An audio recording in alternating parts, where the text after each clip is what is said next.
ഹരേ കൃഷ്ണ. എല്ലാ ഭക്തജനങ്ങൾക്കും സ്വാഗതം. അടിയൻ്റെ വിനീതമായ നമസ്കാരം. നമുക്ക് ഇന്നത്തെ സത്സംഗം ആരംഭിക്കാം. കുറേ നാളുകൾക്ക് ശേഷം നമ്മൾ വീണ്ടും ഒത്തുകൂടുകയാണ്. ഭക്തരെല്ലാവരും ലൈവിൽ വരുന്നവരെ നമുക്കൊരു കീർത്തനം ചെയ്യാം. ജയ രാധ മാധവ ജയോ കുഞ്ച ബിഹാരി ജയ രാധ മാധവ ജയോ കുഞ്ച ബിഹാരി ഗോപി ജന വല്ലഭ ജയോ ഗിരിവരധാരി ജയോ ഗിരിവരധാരി യശോദാനന്ദന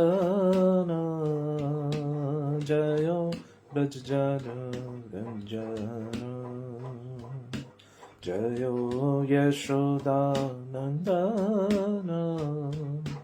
ജയോ ബ്രജജന രഞ്ജന ജയോ യമുനാതീരവനചാരി ജയോ കുഞ്ച ബിഹാരി ജയോ യമുനാതീരവനചാരി ജയോ കുഞ്ച ബിഹാരി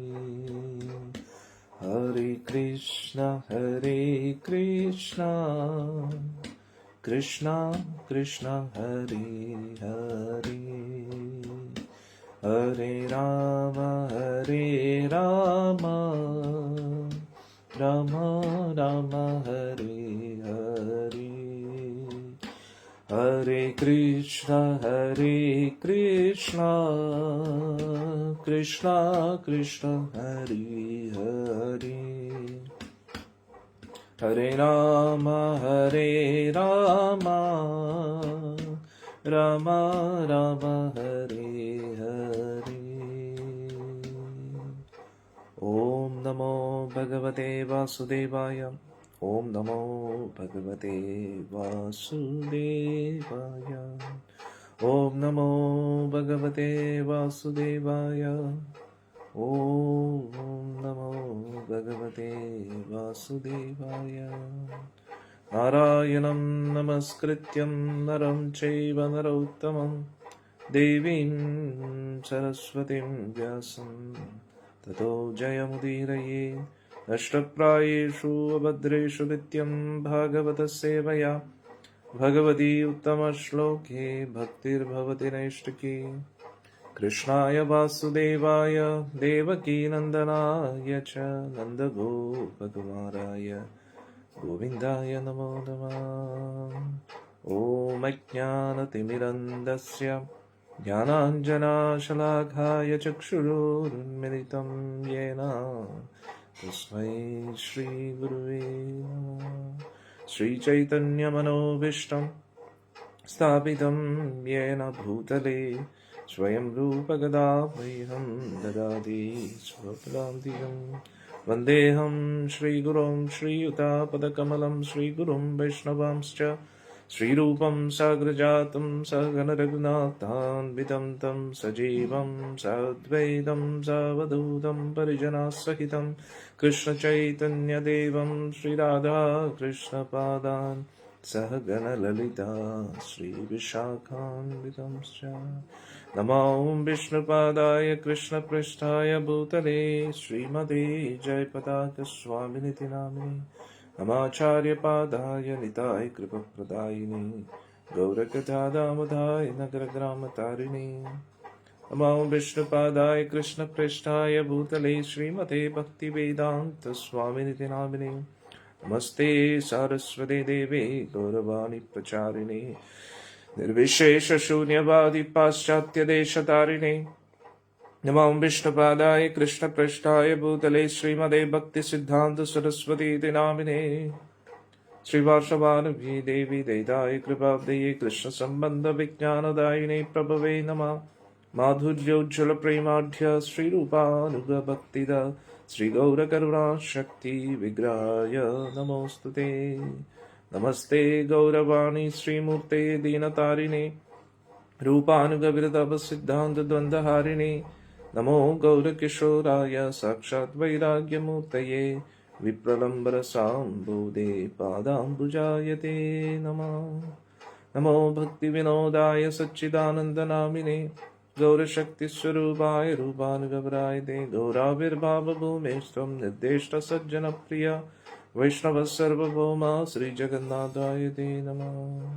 नमो महावदन्याय कृष्णप्रेमप्रदाय ते कृष्णाय कृष्णचैतन्यनामिने गौरत्वसे नमः। पञ्चतत्त्वात्मकं कृष्णं भक्तरूपस्वरूपकं भक्तावतारं भक्ताख्यं नमामि भक्तशक्तिकम्। वाञ्छाकल्पतरुभ्यश्च कृपा सिन्धुभ्य एव च पतितानां पावनेभ्यो वैष्णवेभ्यो नमो नमः। हे कृष्णा करुणा सिन्धो दीनबन्धो जगत्पते गोपेश गोपिका कान्ता राधाकान्ता नमोऽस्तुते। जयदां सुरदो पङ्गोर्मम मन्दमतेर्गतिमत्सर्वस्य पादाम्बुजो राधामदनमोहनो दिव्यवृन्दारण्यकल्पद्रुमदा श्रीमद्रत्नागार सिंहासनस्थो श्रीमद्राधा श्रीलगोविन्ददेवो प्रेष्ठारवि सेव्यमानो स्मरामि। श्रीमन्दासरसारम्भी वंशीवटतटस्थित कर्षन्वेणुस्वनेर्गोपीर्गोपीनाथ श्रियस्तु नः। तप्तकाञ्चन गौराङ्गी राधे वृन्दावनेश्वरी वृषभानुसुते देवी प्रणमामि हरिप्रिये। जय श्री कृष्ण चैतन्य प्रभु नित्यानंद श्री अद्वैत गदाधर श्रीवासदि गौरभक्तवृंद। हरे कृष्णा कृष्ण कृष्ण हरे हरे हरे राम राम राम हरे हरे। हरे कृष्णा कृष्ण कृष्ण हरे हरे हरे राम राम राम हरे हरे। मुखं करोति वाचालं पङ्गुं लङ्घयते गिरिं यत्कृपातमहं वन्दे श्रीगुरुं दीनतारिणं परमानन्दमाधवं श्रीचैतन्यमीश्वरं। हरि ओം തത്സത്. ഹരേ കൃഷ്ണ. കഴിഞ്ഞ സത്സംഗം രാമായണത്തിൻ്റെ ആയിരുന്നു. രാമായണം സുന്ദരകാന്ഡമായിരുന്നു നമ്മൾ ചർച്ച ചെയ്തുകൊണ്ടിരുന്നത്. ഹനുമാൻ സ്വാമി ലങ്കയിലേക്ക് ചാടിയ ഒരു ഭാഗം അതായിരുന്നു നമ്മൾ ചർച്ച ചെയ്തുകൊണ്ടിരുന്നത്. ഹനുമാൻ സ്വാമി ലങ്കയിലേക്ക് എത്തുകയും അവിടെ രാവണൻ്റെ കോട്ട ഇങ്ങനെ പരിശോധിച്ചുകൊണ്ടിരിക്കുകയാണ്. എവിടെയാണ് സീതാദേവി എന്നിങ്ങനെ അന്വേഷിച്ചുകൊണ്ടിരിക്കുകയാണ്.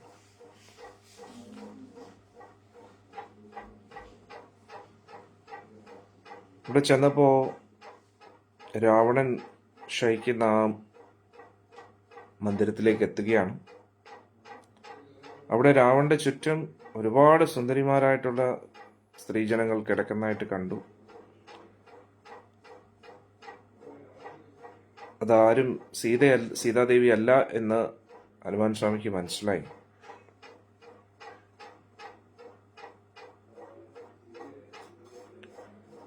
പിന്നെ രാവണന്റെ തൊട്ടടുത്തായിട്ട് അതീവ സുന്ദരിയായിട്ടുള്ള ഒരു പെൺകുട്ടി, ഒരു സ്ത്രീ കിടക്കുന്നതായിട്ട് കണ്ടു.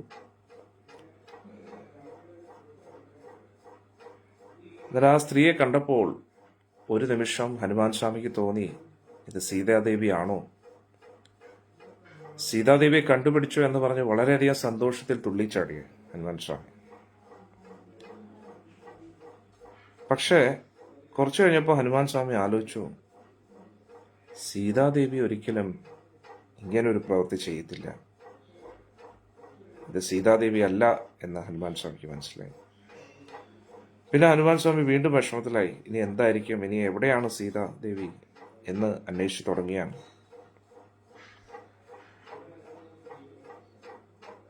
അപ്പോൾ രാവണന്റെ അടുത്ത് കിടന്നിരുന്നത് മണ്ഡോദരി ദേവിയാണ്. അതീവ സുന്ദരിയാണ്. പാർവതി ദേവിയെ പോലെ സുന്ദരിയാണ് മണ്ഡോദരി ദേവി. ഹനുമാൻ സ്വാമി അതിനു മുമ്പായിട്ട് രാവണന്റെ ലങ്കയിലെ പല പല അത്ഭുത കാഴ്ചകളൊക്കെ കാണുകയാണ്. ഇതെല്ലാം നമ്മൾ പഠിച്ചു.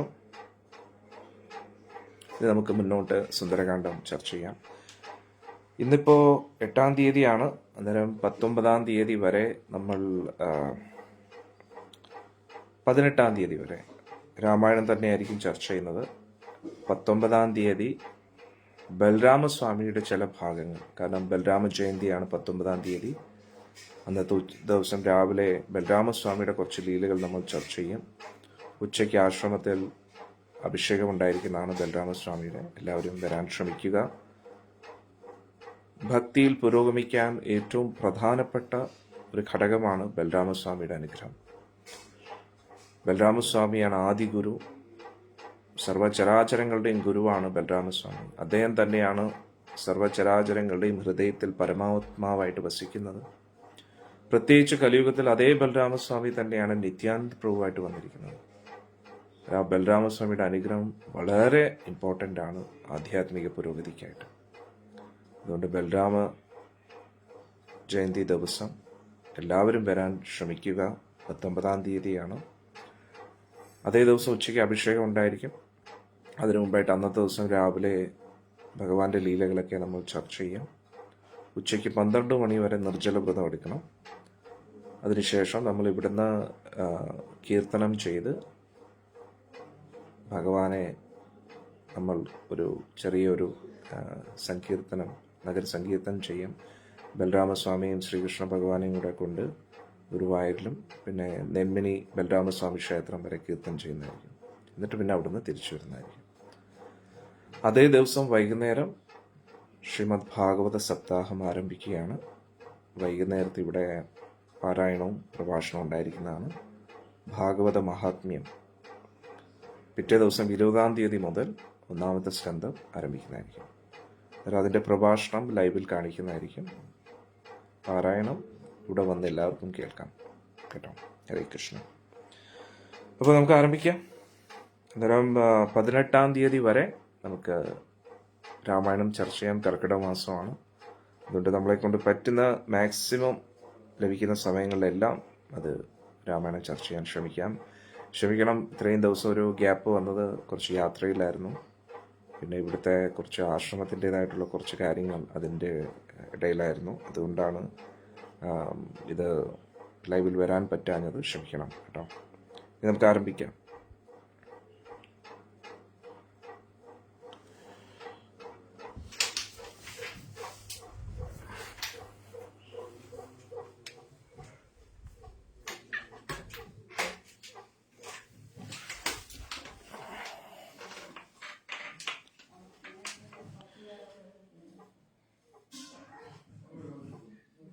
ഹനുമാൻ സ്വാമി വളരെയധികം സന്തോഷിച്ചു. സീതാദേവിയെ കണ്ടെത്തി എന്ന് കരുതി. ആ സന്തോഷത്തിൽ ഹനുമാൻ സ്വാമി തുള്ളിച്ചാടി. പിന്നെ പൊതുവെ വാനരന്മാർക്ക് സന്തോഷം വരുമ്പോൾ അവരുടെ വാല് പിടിച്ച് ഇങ്ങനെ ചുംബനം ചെയ്യും. അതേപോലെ ഹനുമാൻ സ്വാമി വാല് പിടിച്ച് ചുംബനം ചെയ്തു. എന്നിട്ട് അവിടെ വലിയൊരു സ്തംഭം ഉണ്ടായിരുന്നു. അതിൻ്റെ മുകളിൽ കയറിയിട്ട് അതിൻ്റെ മുകളിൽ നിന്ന് എടുത്ത് ചാടി വീണു. അതായത് ഒന്നും അറിയാത്ത പോലെ വീഴുന്ന പോലെ കാണിക്കുകയാണ്. അതായത് വാനരന്മാരുടെ പൊതുവെ ഒരു രീതിയാണ് സന്തോഷം പ്രകടിപ്പിക്കുന്നത്. അന്നേരം സ്തംഭത്തിൻ്റെ മുകളിൽ കയറി പിന്നെ അവിടുന്ന് വീഴുന്നു, വീണ്ടും കയറുന്നു, വീണ്ടും വീഴുന്നു. അങ്ങനെ ഹനുമാൻ സ്വാമി സന്തോഷിച്ചു, സീതാദേവിയെ കണ്ടെത്തിയല്ലോ എന്ന് പറഞ്ഞിട്ട്. എന്നിട്ട് വീണ്ടും വീണ്ടും ഇങ്ങനെ കറങ്ങാൻ തുടങ്ങി, ഉരുണ്ട് മറിയാൻ തുടങ്ങി. പക്ഷെ കുറച്ച് കഴിഞ്ഞപ്പോൾ ഹനുമാൻ സ്വാമി ചിന്തിച്ചു, ഇതെന്തായാലും സീതാദേവിയല്ല. കാരണം ശ്രീരാമസ്വാമിയുടെ വിരഹത്തിലിരിക്കുന്ന സീതാദേവി ഉറക്കത്തില്ല, ഭക്ഷണം കഴിക്കത്തില്ല, അലങ്കരിക്കത്ത് പോലും ഇല്ല. അന്നേരം അങ്ങനെയുള്ള സീതാദേവി ഒരു അന്യപുരുഷന്റെ കൂട്ടത്തിൽ എങ്ങനെയാണ് ഇങ്ങനെ കിടക്കുന്നത്? അത് ദേവന്മാരാണെങ്കിൽ പോലും ദേവി ഒരിക്കലും ഇങ്ങനെ ചെയ്യത്തില്ലെന്ന് മനസ്സിലായി. കാരണം രാമന്റെ തുല്യം ഈ പ്രപഞ്ചത്തിൽ ഒരു പുരുഷനും വരത്തില്ല.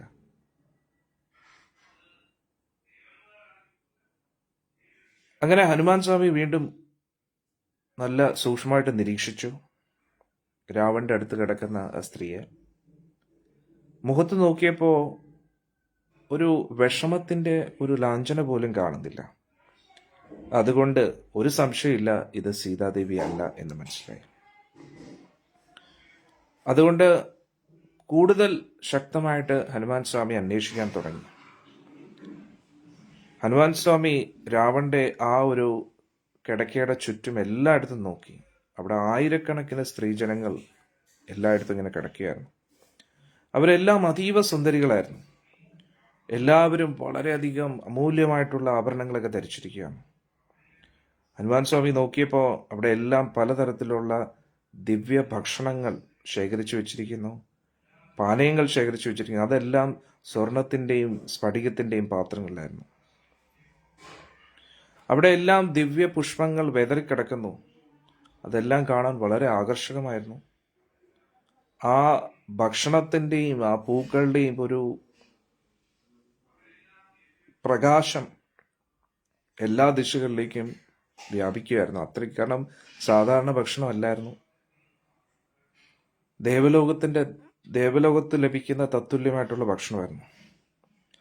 അങ്ങനെ ഹനുമാൻ സ്വാമി ആ മുറിയിലുള്ള എല്ലാ ഭാഗവും അന്വേഷിച്ചു. പക്ഷെ സീതാദേവി എങ്ങും കണ്ടില്ല. ഹനുമാൻ സ്വാമി പല പല സ്ത്രീകളും അർദ്ധനഗ്നാവസ്ഥയിൽ കിടക്കുന്നതായിട്ട് കണ്ടു. അത് കണ്ടപ്പോൾ ഒരുപാട് വിഷമം തോന്നി ഹനുമാൻ സ്വാമിക്ക്. ഇത് പാപമല്ലേ? പ്രത്യേകിച്ച് മറ്റൊരാളുടെ ഭാര്യയെ അതും ഇങ്ങനെയുള്ള അവസ്ഥയിൽ കാണുന്നത് ശരിയല്ലല്ലോ, ശാസ്ത്രവിരുദ്ധമല്ലേ എന്ന്. എന്നിട്ട് ഈ സ്ത്രീജനങ്ങളെല്ലാം രാവണൻ തട്ടിക്കൊണ്ടുവന്നതാണ്, അപഹരിച്ചു കൊണ്ടുവന്നതാണ്. എന്നിട്ട് ഇങ്ങനെയുള്ള സ്ത്രീകളെ കാണുക എന്ന് പറഞ്ഞാൽ അത് പാപമല്ലേ എന്ന് ഹനുമാൻ സ്വാമി ചിന്തിച്ചു. അതോർത്ത് ഹനുമാൻ സ്വാമി ഒരുപാട് വിഷമിച്ചു. പക്ഷെ ഹനുമാൻ സ്വാമി വിചാരിച്ചു, വേറെ സീതാദേവിയെ കണ്ടെത്താൻ വേറെ വഴിയില്ല. ഇത് രാമന്റെ സേവനത്തിന് വേണ്ടി ആയതുകൊണ്ട് അത് തീർച്ചയായിട്ടും ഞാൻ കാമത്തിന്റെ കണ്ണുകൊണ്ട് നോക്കുകയാണെങ്കിൽ അത് തെറ്റാണ്. പക്ഷേ ഞാൻ കാമത്തിന് വേണ്ടിയല്ല നോക്കുന്നത്, ഞാൻ സീതാദേവി അന്വേഷിക്കാൻ ശ്രീരാമന്റെ സേവനത്തിന് വേണ്ടിയാണ്. അതുകൊണ്ട് തീർച്ചയായിട്ടും പാപം എനിക്ക് ലഭിക്കത്തില്ല. എത്ര ഹനുമാൻ സ്വാമിയുടെ ഉള്ളിലെ ചിന്താഗതി കണ്ടില്ല, എത്ര മനോഹരമാണ്. അപ്പോൾ നമ്മൾ മനസ്സിലാക്കേണ്ടത്, പുറമേ ഉള്ള പ്രവൃത്തിയുടെ അടിസ്ഥാനത്തിൽ നമുക്ക് മനസ്സിലാക്കാൻ കഴിയില്ല ഒരു വ്യക്തിയുടെ ഉള്ളിൽ എന്താ ചിന്താഗതി എന്ന്. പുറമേ നോക്കുമ്പോൾ ഹനുമാൻ സ്വാമി ചെയ്യുന്നത് തെറ്റാണ്. ഒരു ബ്രഹ്മചാരിയായിട്ടുള്ള വ്യക്തി ഇങ്ങനെ സ്ത്രീജനങ്ങൾ ഉറങ്ങുന്ന സമയത്ത് അർദ്ധനഗ്ന അവസ്ഥയിൽ കിടക്കുമ്പോൾ കാണുന്നത് അത് തെറ്റാണ്. പക്ഷേ ഹനുമാൻ സ്വാമിയുടെ ഉള്ളിലെ ചിന്ത എന്താണ്? രാമന്റെ സേവനത്തിന് വേണ്ടിയാണ്. അതാണ് നമ്മൾ മനസ്സിലാക്കേണ്ടത്. അന്നേരം പൊതുവെ നമ്മൾ സദാചാരപരമായിട്ടുള്ള പെരുമാറ്റം കാണിക്കുന്നുണ്ടെങ്കിലും നമ്മുടെ ഉള്ളിൽ അങ്ങനെയുള്ള ചിന്താഗതി അല്ല എങ്കിൽ പിന്നെ പ്രത്യേകിച്ച് കാര്യമില്ല. അന്നേരം പുറമേ നമ്മൾ എന്ത് ചെയ്യുന്നു എന്നതിനെക്കാട്ടി ഉപരി നമ്മുടെ ഉള്ളിലിരിപ്പ് എന്താണ്, അതാണ് നമ്മുടെ ആധ്യാത്മിക പുരോഗതി എന്ന് നമ്മൾ മനസ്സിലാക്കണം. ആ ഉള്ളിലുള്ള ചിന്താഗതി അനുസരിച്ചാണ് നമ്മുടെ ആധ്യാത്മിക പുരോഗതിയും ആധ്യാത്മിക പഠനവും. ഇതിനെക്കുറിച്ച് വളരെ മനോഹരമായിട്ടുള്ളൊരു കഥ പറയുന്നുണ്ട് പുരാണങ്ങളിൽ. ആചാര്യന്മാർ പറയുന്നു, ഒരിക്കൽ 2 ബ്രഹ്മചാരികൾ കാട്ടിലൂടെ പോകുകയായിരുന്നു. പോകുന്ന സമയത്ത് വൃദ്ധയായിട്ടുള്ള ഒരു അമ്മ വളരെയധികം വിഷമിച്ച് അവിടെ നിൽക്കുകയായിരുന്നു. അവർക്ക് പുഴ മറികടക്കാനായിട്ട് വേറൊരു ഉപായമില്ല, വള്ളമൊന്നും അവിടെ ഇല്ല, ലഭ്യമല്ല. അപ്പോൾ ഈ അമ്മ പറഞ്ഞു 2 ബ്രഹ്മചാരികളുടെ അടുത്തും, മക്കളെ, എന്നെ അപ്പുറത്തെത്തിക്കാൻ നിങ്ങൾ സഹായിക്കുമോ എന്ന് ചോദിച്ചു. അപ്പോൾ ബ്രഹ്മചാരി പറഞ്ഞു, പിന്നെന്താ അമ്മേ, നമ്മൾ സഹായിക്കാമെന്ന് പറഞ്ഞ് ഒരു ബ്രഹ്മചാരി അമ്മയെ തോളിൽ ഇങ്ങനെ പിടിച്ചോളാൻ പറഞ്ഞു. എന്നിട്ട് ആ ബ്രഹ്മചാരി ആ അമ്മയെ അപ്പുറത്ത് പുഴ കടക്കാൻ വേണ്ടി സഹായിച്ചു.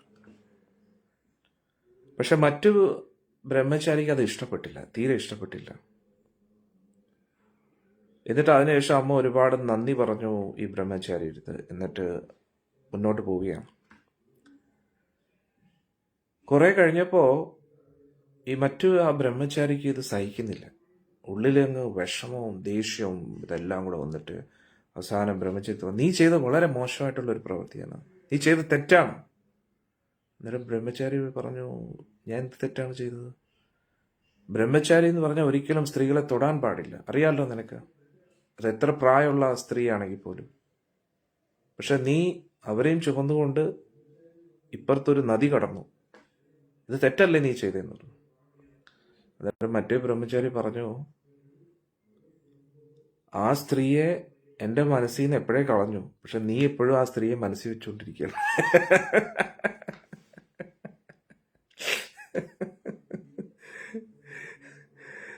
അന്നേരം അന്നേരം ഇതെന്താണ്? പൊതുവെ ആത്മീയമായിട്ടുള്ള കാര്യങ്ങൾ എന്ന് പറഞ്ഞാൽ നമ്മുടെ ഉള്ളിലാണ്. അത് നമ്മൾ മനസ്സിലാക്കും. അതിൻ്റെ അർത്ഥം ഫ്രീ ആയിട്ട് നമുക്ക് പുറമെ എന്തും ചെയ്യാം, ഉള്ളിൽ വളരെ ശുദ്ധമാണെന്ന് നമ്മൾ എല്ലാവരെയും ബോധ്യപ്പെടുത്തുക എന്നതല്ല, നമ്മൾ നമ്മളെ ബോധ്യപ്പെടുത്തുക. ഇപ്പം ഹനുമാൻ സ്വാമി സ്വയം ഒറ്റയ്ക്കാണ്, അവിടെ വേറെ ആരും ഹനുമാൻ സ്വാമി കാണുന്നില്ല. പക്ഷെ ഹനുമാൻ സ്വാമി സ്വയം ചിന്തിക്കുകയാണ്, ഞാൻ ചെയ്യുന്നത് ശരിയാണോ, ഞാൻ ചെയ്യുന്നത് തെറ്റാണോ? ഈ ഒരു ആത്മപരിശോധന നമുക്ക് എപ്പോഴും വേണം. നമ്മൾ സജ്ജനങ്ങളായിട്ട് ഇരിക്കുന്നത് മറ്റുള്ളവരെ ബോധ്യപ്പെടുത്താൻ വേണ്ടി ആയിരിക്കരുത്. തീർച്ചയായിട്ടും സജ്ജനങ്ങളുടേതായിട്ടുള്ള ഒരു അംഗീകാരം നമുക്ക് വേണം, എല്ലാവരുടെയും അല്ല. നമുക്ക് എല്ലാവരെയും തൃപ്തിപ്പെടുത്താൻ ഒരിക്കലും കഴിയില്ല. നമ്മൾ ചെയ്യുന്ന പ്രവൃത്തിയിൽ കുറച്ച് പേർക്ക് ഇഷ്ടമുണ്ടാവും, കുറച്ച് പേർക്ക് അനിഷ്ടമുണ്ടാവും. പക്ഷേ നമ്മൾ ചെയ്യുന്ന പ്രവൃത്തി സജ്ജനങ്ങൾക്ക് ഇഷ്ടപ്പെടണം.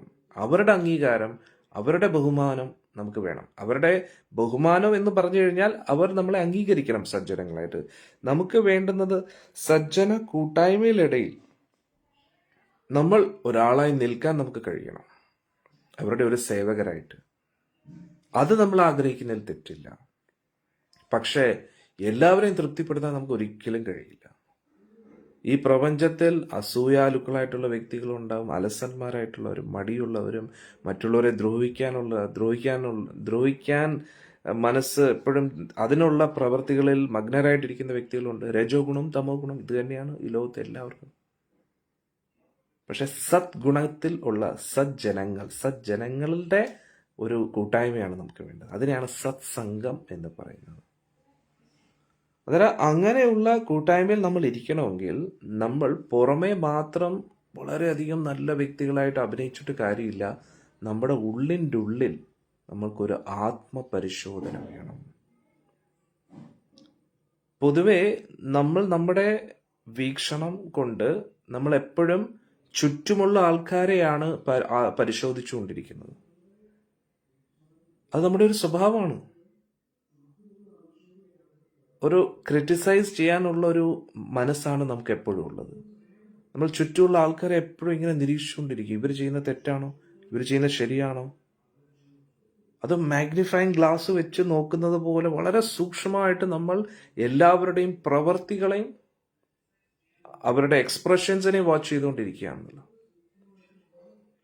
എന്നിട്ട് നമ്മൾ പറയും ചെയ്യും, പുറമെ ഇവർ അഭിനയിക്കട്ടെ, പക്ഷെ ഉള്ളിലിരിപ്പ് ശരിയല്ല. അന്നേരം ചുറ്റുമുള്ള എല്ലാവരുടെ ഉള്ളിലിരിപ്പ് നമ്മൾ സ്കാൻ ചെയ്തുകൊണ്ടിരിക്കുന്നു. പക്ഷെ നമ്മുടെ ഉള്ളിലിരിക്കുന്ന നമ്മുടെ മൈൻഡിനെ നമ്മൾ പഠിക്കാൻ ശ്രമിക്കാറില്ല. എത്ര വലിയ സയന്റിസ്റ്റ് ആണെങ്കിലും, അതായത് മെന്റലിസ്റ്റ് എന്ന് പറഞ്ഞ കുറേ ആൾക്കാരുണ്ട്. സയന്റിസ്റ്റ് ഓരോ വസ്തുക്കളെയും വളരെ സൂക്ഷ്മമായിട്ട് ഒബ്സർവ് ചെയ്യുന്ന വ്യക്തികൾ. ഇനി സൈക്യാട്രിസ്റ്റ് ആണെങ്കിലും മറ്റുള്ളവരുടെ മനസ്സിനെ പഠിക്കാൻ ശ്രമിക്കുന്നതല്ലാതെ, ഇനി പ്രഭാഷണം എടുക്കുന്ന വ്യക്തികളാണെങ്കിൽ, ഇപ്പം ഞാൻ ഉൾപ്പെടെ ഞാൻ മറ്റുള്ളവരെ മാത്രം നിരീക്ഷിച്ചുകൊണ്ടിരിക്കുകയാണ്. പക്ഷെ ഇതിൻ്റെ ഉള്ളിലിരിക്കുന്ന മനസ്സിനെ ഞാൻ പഠിക്കാൻ ശ്രമിച്ചില്ലെങ്കിൽ ഞാൻ പറയുന്ന എല്ലാം വെറുതെയാണ്. നമ്മൾ ആദ്യം പഠിക്കാൻ ശ്രമിക്കേണ്ടത് നമ്മുടെ മനസ്സിൻ്റെ വേവ് ലെങ്ത് ആണ്. നമ്മുടെ മനസ്സിൻ്റെ ചിന്തകൾ ഏതൊക്കെ ദിശയിൽ ഏതറ്റം വരെ പോകുന്നു, ആ ചിന്തകളുടെ കോൺസിക്വൻസസ് എന്താണ് എൻ്റെ ജീവിതത്തിലും മറ്റുള്ളവരുടെ ജീവിതത്തിലും. നമ്മുടെ മനോഭാവത്തെയാണ് ആദ്യം പഠിക്കേണ്ടത്. എൻ്റെ മനസ്സ് എങ്ങോട്ടൊക്കെ പോകുന്നു, അതാണ് നമ്മൾ ആദ്യം പഠിക്കേണ്ടത്. ഈ ലോകത്തിലെ ഏറ്റവും ഇമ്പോർട്ടൻറ്റ് സ്റ്റഡി എന്ന് പറഞ്ഞു കഴിഞ്ഞാൽ നമ്മുടെ മനസ്സിനെ പഠിക്കുക എന്നതാണ്. സത്യം പറഞ്ഞാൽ ഭഗവാനെക്കുറിച്ച് പഠിക്കുന്നതിനെക്കാട്ടി ഏറ്റവും ഇമ്പോർട്ടൻ്റ് നമ്മുടെ മനസ്സിനെ പഠിക്കുകയാണ്. നമ്മുടെ മനസ്സിനെ പഠിച്ച് നമ്മുടെ മനസ്സിനെ നിയന്ത്രിക്കാതെ ഭഗവത് കാര്യങ്ങൾ ഏർപ്പെട്ടിട്ടും കാര്യമില്ല. ഇനി ഭഗവാന്റെ കാര്യത്തിൽ താല്പര്യം ഇല്ലാതെ മനസ്സിനെ പഠിക്കുക എന്ന് പറഞ്ഞാൽ അതും അസാധ്യമായിട്ടുള്ളൊരു കാര്യമാണ്. നമ്മൾ ഉയർന്ന ഉയർന്ന തത്വങ്ങൾ പറയുന്നു, ഭഗവാനെക്കുറിച്ച് സംസാരിക്കുന്നു, ഭഗവാന്റെ വലിയ ഭക്തരാണെന്ന് അഭിനയിക്കുന്നു. പക്ഷെ നമ്മുടെ ഉള്ളിലെ മനസ്സിൻ്റെ ചിന്തകളെ നമുക്ക് അളക്കാൻ കഴിയുന്നില്ല എങ്കിൽ, അതിൻ്റെ ആഴം എത്രയാണെന്ന്, അതിൻ്റെ വീതി നീളം എത്രയാണെന്ന് നമ്മൾക്ക് അളക്കാൻ കഴിയുന്നില്ല എങ്കിൽ പിന്നെ നമുക്കൊരിക്കലും ആധ്യാത്മികമായിട്ട് പുരോഗമിക്കാൻ കഴിയില്ല. പൊതുവെ നമ്മളെല്ലാവരും ഒരു സാങ്കല്പിക ലോകത്താണ് ജീവിക്കുന്നത്. നമ്മൾ നമ്മളെക്കുറിച്ച് എപ്പോഴും നല്ല അഭിപ്രായമാണ്, പക്ഷെ ലോകത്തിലുള്ള എല്ലാവരെക്കുറിച്ചും നമുക്ക് മോശം അഭിപ്രായം. ആ തെറ്റിദ്ധാരണ മാറ്റണം. ആ ധാരണയാണ് നമ്മളെ കുഴപ്പത്തിലാക്കുന്നത്. അന്നേരം ഇവിടെ ഹനുമാൻ സ്വാമിയെ നോക്കിക്കഴിഞ്ഞാൽ ആരാണ് ഹനുമാൻ സ്വാമി? സാക്ഷാൽ രുദ്രാവതാരം, ശ്രീരാമസ്വാമിയുടെ പരമോന്നത ഭക്തൻ, ഗരുഡനെക്കാട്ടിയും വേഗതയുള്ള സാക്ഷാൽ ദേവൻ ഹനുമാൻ സ്വാമി. അദ്ദേഹം സ്വയം ആത്മപരിശോധന ചെയ്തുകൊണ്ടിരിക്കുകയാണ്. അതുകൊണ്ട് ഏതൊരു സന്ദർഭത്തിലും ഏതൊരു സാഹചര്യത്തിലും നമുക്കൊരു വിഷമം ഉണ്ടാകുമ്പോഴോ ഒരു പ്രശ്നം ഉണ്ടാകുമ്പോഴോ മുന്നിലുള്ള വ്യക്തിയെക്കുറിച്ച് കുറ്റം ചിന്തിക്കാതെ ആദ്യം നമ്മുടെ ഭാഗത്തു നിന്ന് എന്തൊക്കെയാണ് തെറ്റുകൾ വന്നത് എന്ന് നമ്മൾ ചിന്തിക്കുക. നമ്മൾ പൊതുവെ അങ്ങനെ ചിന്തിക്കാറില്ല. നമ്മൾ എപ്പോഴും ചിന്തിക്കുന്നതാണ്, ഞാനാണ് ഈ ലോകത്തിലെ ഏറ്റവും പാവപ്പെട്ട വ്യക്തി, ഏറ്റവും പാവം ഞാനാണ്, ബാക്കിയുള്ള എല്ലാവരും ദുഷ്ടന്മാരും ദുഷ്ടകളുമാണ്. ഈ ലോകത്ത് ഏറ്റവും നല്ല വ്യക്തി എന്ന് പറഞ്ഞാൽ ഞാൻ മാത്രമാണെന്നാണ് നമ്മുടെ എല്ലാവരുടെയും ഒരു പൊതു അഭിപ്രായം. അന്നേരം ഈ ലോകത്ത് നമ്മൾ ആത്മീയ തലത്തിൽ നോക്കുകയാണെങ്കിൽ നമ്മൾ എല്ലാവരും ശുദ്ധരാണ്, പക്ഷേ മനോമാലിന്യം എല്ലാവരുടെ ഉള്ളിലുമുണ്ട്. അന്നേരം ആ മനസ്സിനെ ശുദ്ധമാക്കാതെ നമുക്ക് നമ്മുടെ പരിശുദ്ധമായിട്ടിരിക്കുന്ന ഇതിനകത്തിരിക്കുന്ന നമ്മളെ നമുക്ക് ആക്സസ് ചെയ്യാൻ പറ്റത്തില്ല. അന്നേരം നമ്മുടെ ഈ ശരീരത്തിന്റെ മാലിന്യത്തെക്കാട്ടിയും നമ്മുടെ മനസ്സിന്റെ ചിന്തകളുടെ മാലിന്യം അത് നമുക്ക് ശുദ്ധമാക്കണം. അതിനു വേണ്ടിയാണ് നമ്മൾ ഭഗവാന്റെ തിരുനാമം ജപിക്കേണ്ടത്. ഹരേ കൃഷ്ണ കൃഷ്ണ കൃഷ്ണ ഹരേ ഹരേ, ഹരേ രാമ രാമ രാമ ഹരേ ഹരേ. ശ്രദ്ധയോടുകൂടി മനസ്സിരുത്തി ജപിക്കണം. കാരണം മനസ്സിനെയാണ് ശുദ്ധമാക്കേണ്ടത്. അതുകൊണ്ട് നാവ് കൊണ്ട് ഉച്ചരിക്കുക എന്നത് വളരെ ഇമ്പോർട്ടൻ്റ് ആണ്. ചെവി കൊണ്ട് കേൾക്കുക എന്നത് ഇമ്പോർട്ടൻ്റ് ആണ്. ഏറ്റവും ഇമ്പോർട്ടൻ്റ് മനസ്സ് ജപത്തിലായിരിക്കണം. നാവ് കൊണ്ട് ഉച്ചരിക്കുന്നു, ചെവി കൊണ്ട് കേൾക്കുന്നു എന്ന് നമ്മൾ കരുതുന്നു. പക്ഷെ മനസ്സ് പല പല ദിശകളിലേക്ക് വിഹരിച്ചിട്ട് വരികയാണെങ്കിൽ അത് ജപം കറക്റ്റ് ആകത്തില്ല. കാരണം മനസ്സിനെയാണ് നമ്മൾ ക്ലീൻ ചെയ്യേണ്ടത്. അന്നേരം അതിന് നമ്മൾ നാവിനെയും നമ്മുടെ ചെവിയെയും ഉപയോഗിക്കുന്നു എന്നേ ഉള്ളൂ. കാരണം നമ്മൾ കാണുന്ന വസ്തുവകകൾ, വ്യക്തികൾ, നമ്മൾ നാവ് കൊണ്ട് ഉച്ചരിക്കുന്ന ശബ്ദം, കേൾക്കുന്ന ശബ്ദം, ഇതെല്ലാം മനസ്സിൽ ഒരു ഇമ്പാക്റ്റ് ക്രിയേറ്റ് ചെയ്യും. നമ്മൾ കൈവച്ച് ചെയ്യുന്ന കാര്യം. അതുകൊണ്ട് ജപമാലയിൽ ഇങ്ങനെ നമ്മൾ മാല ഇങ്ങനെ കറക്കുന്ന സമയത്ത്, നാവ് കൊണ്ട് ഉച്ചരിക്കുന്ന സമയത്ത്, ചെവി കൊണ്ട് കേൾക്കുന്ന സമയത്ത് ഇതെല്ലാം മനസ്സിൽ ഒരു ഇംപ്രഷൻ ക്രിയേറ്റ് ചെയ്യും. അതിനു വേണ്ടിയാണ് നമ്മൾ ജപിക്കുന്നത്. എന്നിട്ട് നമ്മൾ മാല ഇങ്ങനെ കറക്കുന്നുണ്ട്, നാവ് കൊണ്ട് ഉച്ചരിക്കുന്നുണ്ട്. കൺമുന്നിൽ ചിലപ്പം ഭഗവാന്റെ രൂപമായിരിക്കാം, ഭഗവാന്റെ വിഗ്രഹം, ഭഗവാന്റെ സുന്ദരമായിട്ടുള്ള ചിത്രം ആയിരിക്കാം. ചെവി കൊണ്ട് നമ്മൾ മന്ത്രം കേൾക്കുന്നുണ്ട് എന്ന് കരുതുന്നു. പക്ഷെ മനസ്സിവിടെ അല്ലെങ്കിൽ ജപം പൂർണ്ണമായിട്ടില്ല. ഇനി ജപത്തിൽ നമ്മൾ ഇനി മുന്നോട്ട് എത്ര മാല തീർക്കാനുണ്ട്, അല്ലെങ്കിൽ എത്ര മാല കഴിഞ്ഞു, മറ്റുള്ളവർ ഇപ്പോഴും ഇത്ര മാല ജപിക്കുന്നുള്ളൂ, ഞാൻ ഇത്രയും മാല ജപിക്കുന്നുണ്ടല്ലോ എന്ന് സന്തോഷിക്കുന്നു. അതിലൊന്നും കാര്യമില്ല കേട്ടോ. നമ്മൾ ആ ജപിക്കുന്ന ഹരേ കൃഷ്ണ കൃഷ്ണ കൃഷ്ണ ഹരേ ഹരേ, ഹരേ രാം രാം രാം ഹരേ ഹരേ, ഹരേ കൃഷ്ണ മഹാമന്ത്രം എന്ന് പറഞ്ഞാൽ നമ്മൾ യാചിക്കുകയാണ് ഭഗവാനോട്. ഭഗവാനെ കൃഷ്ണപ്രേമം നൽകണമേ. നമ്മുടെ എല്ലാവരുടെയും ഉള്ളിൽ കൃഷ്ണപ്രേമമുണ്ട്. കാരണം നമ്മൾ മൃഗങ്ങളായാലും ഏത് ജാതിയിൽപ്പെട്ട വ്യക്തിയാണെങ്കിലും ഏത് മതത്തിലുള്ള വ്യക്തിയാണെങ്കിലും നമ്മുടെ എല്ലാവരുടെയും ആത്മാവ് വരുന്നത് ഭഗവാന്റെ ലോകത്തിൽ നിന്നാണ്. അതുകൊണ്ട് ആത്മാവിന് ഭഗവാനുമായിട്ടൊരു ബന്ധമുണ്ട്, ഭഗവാനോടുള്ള പ്രേമമുണ്ട്. പക്ഷെ ഇപ്പോൾ ആ കൃഷ്ണപ്രേമം മറഞ്ഞിരിക്കുകയാണ്. അതിന് വീണ്ടും നമ്മുടെ ഉള്ളിൽ അത് വളർത്തണം. മനസ്സിലായില്ലേ? നമ്മുടെ ഉള്ളിലെ ആ പരിശുദ്ധ പ്രേമം വളരണം. അതിനുള്ള സാഹചര്യം നമ്മൾ അനുവദിച്ചു കൊടുക്കണം. അതിന് മനസ്സ്, മന ഏവ ഹി മനുഷ്യാനാം, മനസ്സിലൂടെ മാത്രമേ നമുക്ക് രക്ഷപ്പെടാൻ കഴിയൂ. കാരണം എന്താണ്? ഈ ഒരു മനസ്സാണ് നമ്മൾ ഈ ലോകത്തിൽ ബന്ധനത്തിന് കാരണം. ഇതേ മനസ്സ് തന്നെയാണ് മോക്ഷത്തിന് കാരണം. അതുകൊണ്ട് നമ്മൾ ആധ്യാത്മിക കാര്യങ്ങൾ മനസ്സിരുത്തി ചെയ്യണം. നമ്മൾ കുട്ടികളോട് എപ്പോഴും പറയും, മക്കളെ മനസ്സിരുത്തി പഠിക്കണം, മനസ്സിരുത്തി പഠിക്കണം. അന്നേരം എങ്ങനെയാ മനസ്സിനെ ഇരുത്തുക എന്ന് നമ്മൾ ആദ്യം പഠിക്കണം. കാരണം നമ്മുടെ മനസ്സ് ഇരിക്കുന്നില്ല, മനസ്സ് പല ദിശകളിലും ഓടിക്കൊണ്ടിരിക്കുകയാണ്. അതുകൊണ്ട് നമ്മൾ ഒരിടത്ത് ഇരുന്നെങ്കിൽ മാത്രമേ മനസ്സിനെ ഇരുത്താൻ പറ്റൂ. സമാധാനമായിട്ട് ഒരിടത്ത് ഇരുന്ന് ശ്രദ്ധയോടുകൂടി, ശ്രദ്ധ എന്ന് പറഞ്ഞാൽ മനസ്സാണ്. എവിടെ നമ്മുടെ മനസ്സിരിക്കുന്നോ അവിടെയാണ് നമ്മുടെ ശ്രദ്ധ. നമ്മൾ കുട്ടികളോട് പറയാം, കുട്ടികളെ, മക്കളെ എന്താ ശ്രദ്ധയില്ലാത്ത? ശ്രദ്ധയുണ്ട്, പക്ഷെ വേറെ ഏതോ വിഷയത്തിലേക്ക് ശ്രദ്ധ പോയിരിക്കുകയാണ്. എവിടെയും നമുക്ക് ശ്രദ്ധിക്കാൻ കഴിയും. അശ്രദ്ധ എന്ന് പറഞ്ഞാൽ അതിൻ്റെ അർത്ഥം അവർക്ക് ശ്രദ്ധിക്കാൻ കഴിയുന്നില്ല എന്നല്ല. ഇവിടെ ശ്രദ്ധിക്കുന്നതിന് പകരം വേറെ എവിടെയോ ശ്രദ്ധിച്ചുകൊണ്ടിരിക്കുകയാണ്. ശ്രദ്ധിക്കാതെ ആർക്കും ഇരിക്കാൻ കഴിയില്ല, പക്ഷെ വേറെ ഏതോ വിഷയത്തിൽ ശ്രദ്ധിച്ചുകൊണ്ടിരിക്കുകയാണ്. അന്നേരം ശ്രദ്ധ എന്ന് പറഞ്ഞാൽ എന്താണ്? മനസ്സ് നമ്മുടെ എവിടെയാണോ അവിടെയാണ് നമ്മുടെ ശ്രദ്ധ. അതുകൊണ്ട് മനസ്സിനെ നമ്മൾ നിയന്ത്രിക്കണം.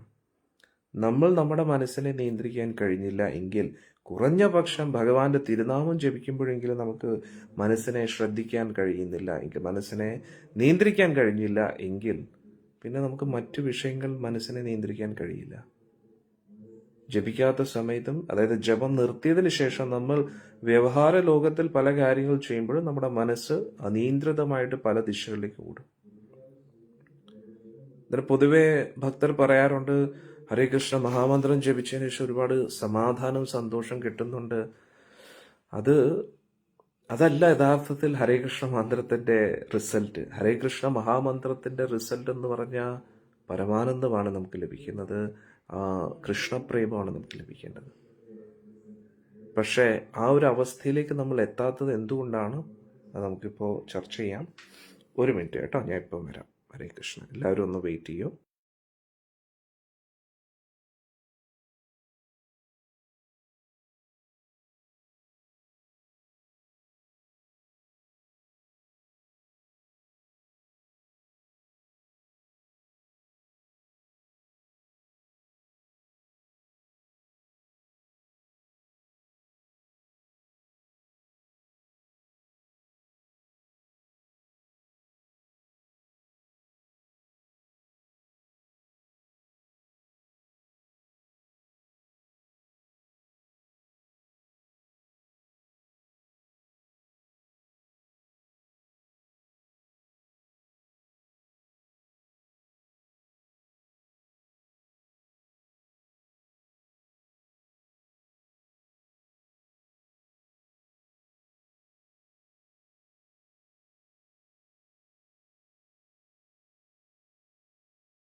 ഹരേ കൃഷ്ണ. അപ്പോൾ ഞാൻ പറഞ്ഞത്, പൊതുവെ നമ്മുടെ മനസ്സെന്ന് പറയുന്നത് ഏറ്റവും പ്രധാനപ്പെട്ട ഒരു ഘടകമാണ് നമ്മുടെ ജീവിതത്തിൽ. നമ്മൾ ഏത് മേഖലയിൽ പ്രവർത്തിക്കുമ്പോഴും നമ്മുടെ മനസ്സിനെ നിയന്ത്രിക്കുക എന്നത് വളരെ അനിവാര്യമായിട്ടുള്ളൊരു ഘടകമാണ്. അത് നമ്മുടെ കുട്ടികളാകുമ്പോൾ പഠിത്തത്തിലും അല്ലെങ്കിൽ ജോലി ചെയ്യുന്ന സ്ഥലത്തും ഫാമിലി ലൈഫിലും, ഇനി വൃദ്ധാവസ്ഥയിലേക്ക് പോകുമ്പോൾ വൃദ്ധാവസ്ഥയുടേതായിട്ടുള്ള പ്രശ്നങ്ങൾ, ആരോഗ്യ പ്രശ്നങ്ങൾ, അല്ലെങ്കിൽ ലോൺലിനെസ് ഫേസ് ചെയ്യുന്നു, ഞാൻ ഒറ്റയ്ക്കാണെന്നുള്ളൊരു ചിന്ത, ഇതെല്ലാം നമ്മളെ അലട്ടുന്നത് എല്ലാം മനസ്സിൻ്റേതായിട്ടുള്ള പ്രശ്നങ്ങൾ കൊണ്ടാണ്. അതുകൊണ്ട് നമ്മൾ മനസ്സിനെ നിയന്ത്രിക്കുകയാണെങ്കിൽ നമുക്ക് ഏറെക്കുറെ എല്ലാ പ്രശ്നങ്ങളും സോൾവ് ആവും. അതായത് ഭഗവത് കാര്യങ്ങളിൽ താല്പര്യം ഉണ്ടെങ്കിലും ഇല്ലെങ്കിലും മനസ്സിനെ നിയന്ത്രിക്കുക എന്നത് വളരെ പ്രധാനപ്പെട്ട ഒരു കാര്യമാണ്. ഇതാണ് ഇന്നത്തെ തലമുറയ്ക്ക് പൊതുവെ മനസ്സിലാക്കാൻ പറ്റാത്തൊരു കാര്യം. അവർ കരുതുന്നു ആത്മീയമായിട്ടുള്ള ഈ മാർഗം എന്ന് പറഞ്ഞു കഴിഞ്ഞാൽ ഒരു തട്ടിപ്പാണ്, കുറേ സ്വാമിമാർ കാശുണ്ടാക്കാനും അമ്പലക്കാർ കാശുണ്ടാക്കാനും വേണ്ടി ചെയ്യുന്നതാണ് ഇതൊക്കെ ഒരു സെന്റിമെന്റൽ അപ്രോച്ചാണ്, ഇതിൽ ഒരു യാഥാർത്ഥ്യമില്ല എന്ന് കരുതുന്നു. പക്ഷെ ഇത് പരമാർത്ഥമാണ്. നമ്മുടെ മനസ്സിനെ നിയന്ത്രിച്ച് നമുക്ക് മനസ്സിനെ ഏതൊരു ദിശയിലേക്കും കൺട്രോൾ ചെയ്യാൻ പറ്റും.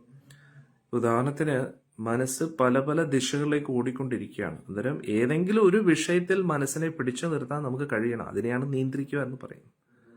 ഒന്നുകിൽ മനസ്സ് മുന്നോട്ടുള്ള കാര്യങ്ങളെക്കുറിച്ച് ചിന്തിക്കുന്നു, അല്ലെങ്കിൽ പഴയ കാര്യങ്ങളെക്കുറിച്ച് ചിന്തിക്കുന്നു. പക്ഷെ ഇപ്പോൾ ചെയ്യുന്ന കാര്യത്തിൽ മനസ്സിനെ പിടിച്ചു നിർത്താനാണ് മനസ്സിനെ നിയന്ത്രിക്കുക എന്ന് പറയുന്നത്. പക്ഷെ അങ്ങനെ നമുക്ക് മനസ്സിനെ നിയന്ത്രിക്കാൻ കഴിയണമെങ്കിൽ മനസ്സിനെ നിയന്ത്രിക്കാൻ നമ്മൾ ശ്രമിക്കണ്ടേ? അതാണ് നമ്മൾ മനസ്സിലാക്കേണ്ടത്. അതുകൊണ്ട് പല പല മെഡിറ്റേഷന്റെ ടെക്നിക്സ് ഉണ്ട്. മെഡിറ്റേഷൻ എന്ന് പറഞ്ഞു കഴിഞ്ഞാൽ തന്നെ മനസ്സിനെ നിയന്ത്രിക്കുക എന്നതാണ്. അന്നേരം ചില വ്യക്തികൾ ഈ ഒരു ഭാഗത്ത് ഫോക്കസ് ചെയ്യാൻ പറയും, ആജ്ഞാചക്രത്തിന്റെ അവിടെ, അല്ലെങ്കിൽ പിന്നെ മൂക്കിന്റെ തുമ്പത്ത് ഫോക്കസ് ചെയ്യാൻ ഭഗവത്ഗീതയിൽ ഭഗവാൻ പറയുന്നുണ്ട്. അങ്ങനെ, അല്ലെങ്കിൽ പിന്നെ ഒരു ബ്ലാക്ക് ഡോട്ട് അല്ലെങ്കിൽ ഏതെങ്കിലും ഒരു ഡോട്ടിനെ സങ്കല്പിക്കുക, അല്ലെങ്കിൽ അതിനെ ഫോക്കസ് ചെയ്യാൻ പറയുക. അന്നേരം അതിൽ ഫോക്കസ് ചെയ്യുന്നതിന്റെ അർത്ഥം എന്താണ്? അതിനെക്കുറിച്ച് മാത്രം ചിന്തിച്ചുകൊണ്ടിരിക്കുക എന്നതാണ്. അന്നേരം ഏതെങ്കിലും ഒരു വിഷയത്തെക്കുറിച്ച് ചിന്തിക്കാൻ നമ്മുടെ മനസ്സിനെ പരിശീലിപ്പിക്കുക, കുറച്ചു നേരത്തേക്കല്ല കുറേ നേരത്തേക്ക്, അതിനെയാണ് മെഡിറ്റേഷൻ എന്ന് ഉദ്ദേശിക്കുന്നത് ആക്ച്വലി. അതല്ലെങ്കിൽ പിന്നെ ഏതെങ്കിലും ഒരു മന്ത്രത്തിലൂടെ നാവ് കൊണ്ട് മന്ത്രത്തെ ജപിച്ചുകൊണ്ട് ആ മന്ത്രത്തിന്റെ ശബ്ദത്തെ ഫോക്കസ് ചെയ്യുക എന്നതാണ്. അന്നേരം ഇങ്ങനെ പല പല മെഡിറ്റേഷൻ ടെക്നിക്സും ഉണ്ട്. പക്ഷെ ഈ മെഡിറ്റേഷൻ ടെക്നിക്സിന്റെ എല്ലാം പോരായ്മ എന്താണെന്ന് ചോദിച്ചു കഴിഞ്ഞാൽ അതിലൊന്നും മനസ്സിന് അധികം നേരം നിൽക്കാൻ കഴിയില്ല. മനസ്സിന് ആ ഒരു വിഷയത്തിലേക്ക് ഒരു ആനന്ദം ലഭിക്കത്തില്ല. മനസ്സിന്റെ ഒരു സ്വഭാവം എന്ന് പറഞ്ഞു കഴിഞ്ഞാൽ സുഖം കിട്ടുന്നിടത്ത് മാത്രമായിരിക്കും മനസ്സിന് കുറെ നേരം ഇരിക്കാൻ ഇഷ്ടം. ഇപ്പൊ വളരെ സിമ്പിളായിട്ടുള്ളൊരു കാര്യമാണ്, നിങ്ങൾക്ക് ഇഷ്ടമല്ലാത്ത വ്യക്തിയുടെ കൂട്ടത്തിൽ ഒരു 5 മിനിറ്റ് ഇരിക്കുക എന്ന് പറഞ്ഞാൽ വലിയ ബുദ്ധിമുട്ടുള്ളൊരു കാര്യമാണ്. പക്ഷെ നിങ്ങൾക്ക് വളരെ ഇഷ്ടപ്പെട്ട വ്യക്തിയായിട്ട് എത്ര മണിക്കൂറുകൾ കഴിഞ്ഞാലും നിങ്ങൾക്ക് സമയം പോകുന്നത് അറിയാൻ കഴിയില്ല. കാരണം എന്താണ്? മനസ്സിന് ഇഷ്ടമാണ്. ഇനി മനസ്സിന് ഇഷ്ടപ്പെടാത്തൊരു ഭക്ഷണം, അത് ഇത്ര പോലും കഴിക്കാൻ വളരെ ബുദ്ധിമുട്ടായിരിക്കും. പക്ഷെ മനസ്സിന് ഇഷ്ടമുള്ള ഭക്ഷണം എത്ര കഴിച്ചാലും അകത്തോട്ട് എത്ര പോയാൽ നമുക്ക് അറിയാൻ കഴിയില്ല.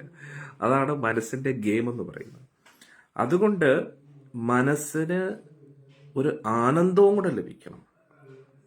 അന്നേരം പൊതുവെ ഈ പ്രപഞ്ചത്തിലുള്ള എല്ലാ ആനന്ദത്തിന്റെയും സ്രോതസ് എന്ന് പറയുന്നത് ഭഗവാൻ കൃഷ്ണനാണ്. ആ ഭഗവാൻ കൃഷ്ണൻ ആനന്ദം നൽകുന്നത് ശ്രീമതി രാധാദേവിയാണ്. രാധാദേവി എന്ന് പറയുന്നത് ഭഗവാന്റെ ലാദിനി ശക്തിയാണ്, ആഹ്ലാദിനി ശക്തിയാണ്.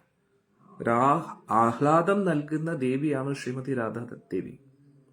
അതുകൊണ്ട് രാധാദേവി ശ്രീകൃഷ്ണ ഭഗവാന് മാത്രമല്ല ആഹ്ലാദം നൽകുന്നത്, ഭഗവാന്റെ നാമം ജപിക്കുന്ന എല്ലാവർക്കും, ഭഗവാനുമായിട്ട് ബന്ധപ്പെട്ട എല്ലാവർക്കും അവർ ആനന്ദം നൽകും.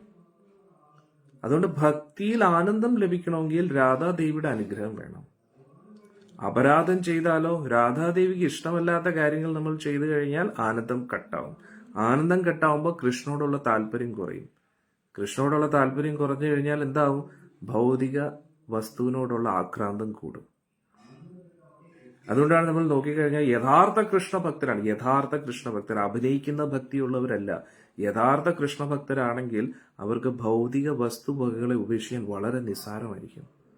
പേര്, പ്രശസ്തി, കാമക്രോധ, മോഹലോഭ, മത മത്സരാദികളെ വളരെ തുച്ഛമായിട്ട് അവർക്ക് എടുത്തു കളയാൻ പറ്റും. കാരണം എന്താ, ഉള്ളിൽ ഒരുപാട് ആനന്ദം ലഭിക്കുന്നുണ്ട്, അപരാധങ്ങൾ ചെയ്യുന്നില്ല. പക്ഷേ അപരാധങ്ങൾ ചെയ്തു കഴിഞ്ഞാൽ എന്ത് പറ്റും? രാധാറാണിയുടെ ആ ഒരു എനർജി ഫ്ലോ നമ്മുടെ ഉള്ളിൽ നിൽക്കത്തില്ല. ഇപ്പൊ രാധാഷ്ടമി വരികയാണ്. നമ്മളെല്ലാവരും ആകാംക്ഷയോട് കാത്തിരി. എത്ര പ്രധാനപ്പെട്ട ദിവസമാണെന്നറിയാം. അന്നേരം പല വ്യക്തികൾക്കും ശ്രീമതി രാധാദേവി അറിയുന്നില്ല. രാധാദേവിയെ കുറിച്ചുള്ള അറിവില്ലായ്മ, അതാണ് ഭക്തിയിൽ പുരോഗമിക്കാൻ പറ്റാത്തത്. കാരണം വർഷങ്ങളായിട്ട് നമുക്ക് ഗുരുവായൂരപ്പന്റെ ഭക്തരായിട്ട് തുടരാൻ കഴിയും. പക്ഷെ ആ ഭക്തിയിൽ നമുക്കൊരു ആനന്ദം ലഭിക്കണമെങ്കിൽ രാധാദേവിയുടെ അനുഗ്രഹം വേണം.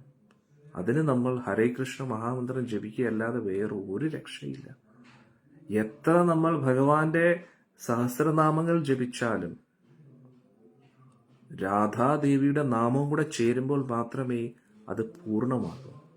പക്ഷെ രാധാദേവിയെക്കുറിച്ച് അറിയാനുള്ള യോഗ്യത എല്ലാവർക്കും ഇല്ല. അത് ഗുരുപരമ്പരയിലൂടെ മാത്രമേ അറിവുകൾ ലഭിക്കൂ. അതുകൊണ്ടാണ് ചൈതന്യ മഹാപ്രഭു കാരുണ്യപൂർവം ഹരേ കൃഷ്ണ മഹാമന്ത്രം എല്ലാവർക്കും നൽകിയിരിക്കുന്നത്. ആ ഹരേ കൃഷ്ണ മഹാമന്ത്രത്തിൽ ഹരേ ശ്രീമതി രാധാദേവിയാണ്. കൃഷ്ണൻ, രാമൻ, അതേ കൃഷ്ണന്റെ തന്നെ വേറൊരു പേരാണ് രാമൻ, രമിക്കുന്നവൻ എന്നാണ്.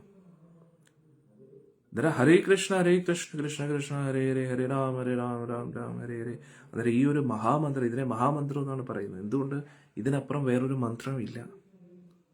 ഇതിൽ പരമോന്നതനായ ഭഗവാനും പരമോന്നതനായ ഭഗവാന്റെ ശക്തിയെയും ആവാഹിക്കുകയാണ് ഈ മന്ത്രത്തിലൂടെ. അതായത് ഇതിൽ പരം വേറൊരു മെഡിറ്റേഷൻ ഇല്ല. നമ്മൾ എത്ര കണ്ണടച്ചിരുന്ന് നമ്മുടെ മനസ്സിനെ നിയന്ത്രിക്കാൻ ശ്രമിച്ചാലും, പ്രത്യേകിച്ച് കലിയുഗത്തിലുള്ള നമ്മൾ, യോഗയുടെ ഒരു പ്രോസസ് തന്നെ നമ്മൾ നോക്കിക്കഴിഞ്ഞു കഴിഞ്ഞാൽ യോഗയിൽ ആദ്യം നമ്മുടെ ജീവിത രീതിയെ ചിട്ടപ്പെടുത്തി എടുക്കണമെന്നാണ്. ആഹാരത്തിലൊരു നിയന്ത്രണം വേണം, യമനിയമങ്ങൾ, അതാണ് പ്രധാനമായിട്ട് ഉദ്ദേശിക്കുന്നത്. ആഹാരത്തിലും നമ്മുടെ ജീവിത രീതിയിൽ ഒരു നിയന്ത്രണം ഉണ്ടായിരിക്കണം, അഹിംസയായിരിക്കണം. ഇതെല്ലാം നമ്മൾ ചെയ്യുമ്പോഴാണ് നമുക്ക് യോഗ പരിശീലിക്കാൻ നമ്മൾ യോഗ്യരാകുന്നത്. പക്ഷെ ഇതാരും യോഗ ടീച്ചേഴ്സ് പഠിപ്പിക്കാറില്ല. ഇവര് വരുന്നു, കുറെ ആസനങ്ങൾ പഠിപ്പിക്കുന്നു. പക്ഷെ അതിനു മുമ്പേ നമ്മൾ കഴിക്കുന്ന ഭക്ഷണം, എന്ത് കഴിക്കണം, എന്ത് കഴിക്കാൻ പാടില്ല, ഏറ്റവും കുറഞ്ഞ പക്ഷം വെജിറ്റേറിയൻ ആയിരിക്കണം. എന്നിട്ട് അങ്ങനെ കുറച്ച് കാര്യങ്ങൾ ചെയ്തതിന് ശേഷം പിന്നെ അടുത്തത് ആസനങ്ങൾ ചെയ്യുക, യോഗാസനങ്ങൾ ചെയ്ത് നമ്മുടെ പ്രാണവായുവിനെ നിയന്ത്രിച്ച് പ്രാണായാമം ചെയ്ത് പ്രത്യാഹാരം. അപ്പോഴാണ് നമുക്ക് നമ്മുടെ ഉള്ളിൽ നിന്നും ആവശ്യമില്ലാത്ത കാര്യങ്ങൾ അകറ്റാൻ കഴിയുന്നത്. അങ്ങനെ കുറെ പ്രോസസ്സിങ് കഴിഞ്ഞിട്ടാണ് ധാരണ, പിന്നെ ധ്യാനത്തിലേക്ക് കിടക്കുന്നത്. അന്നേരം അതൊരു സിസ്റ്റമാറ്റിക് അപ്രോച്ചാണ്.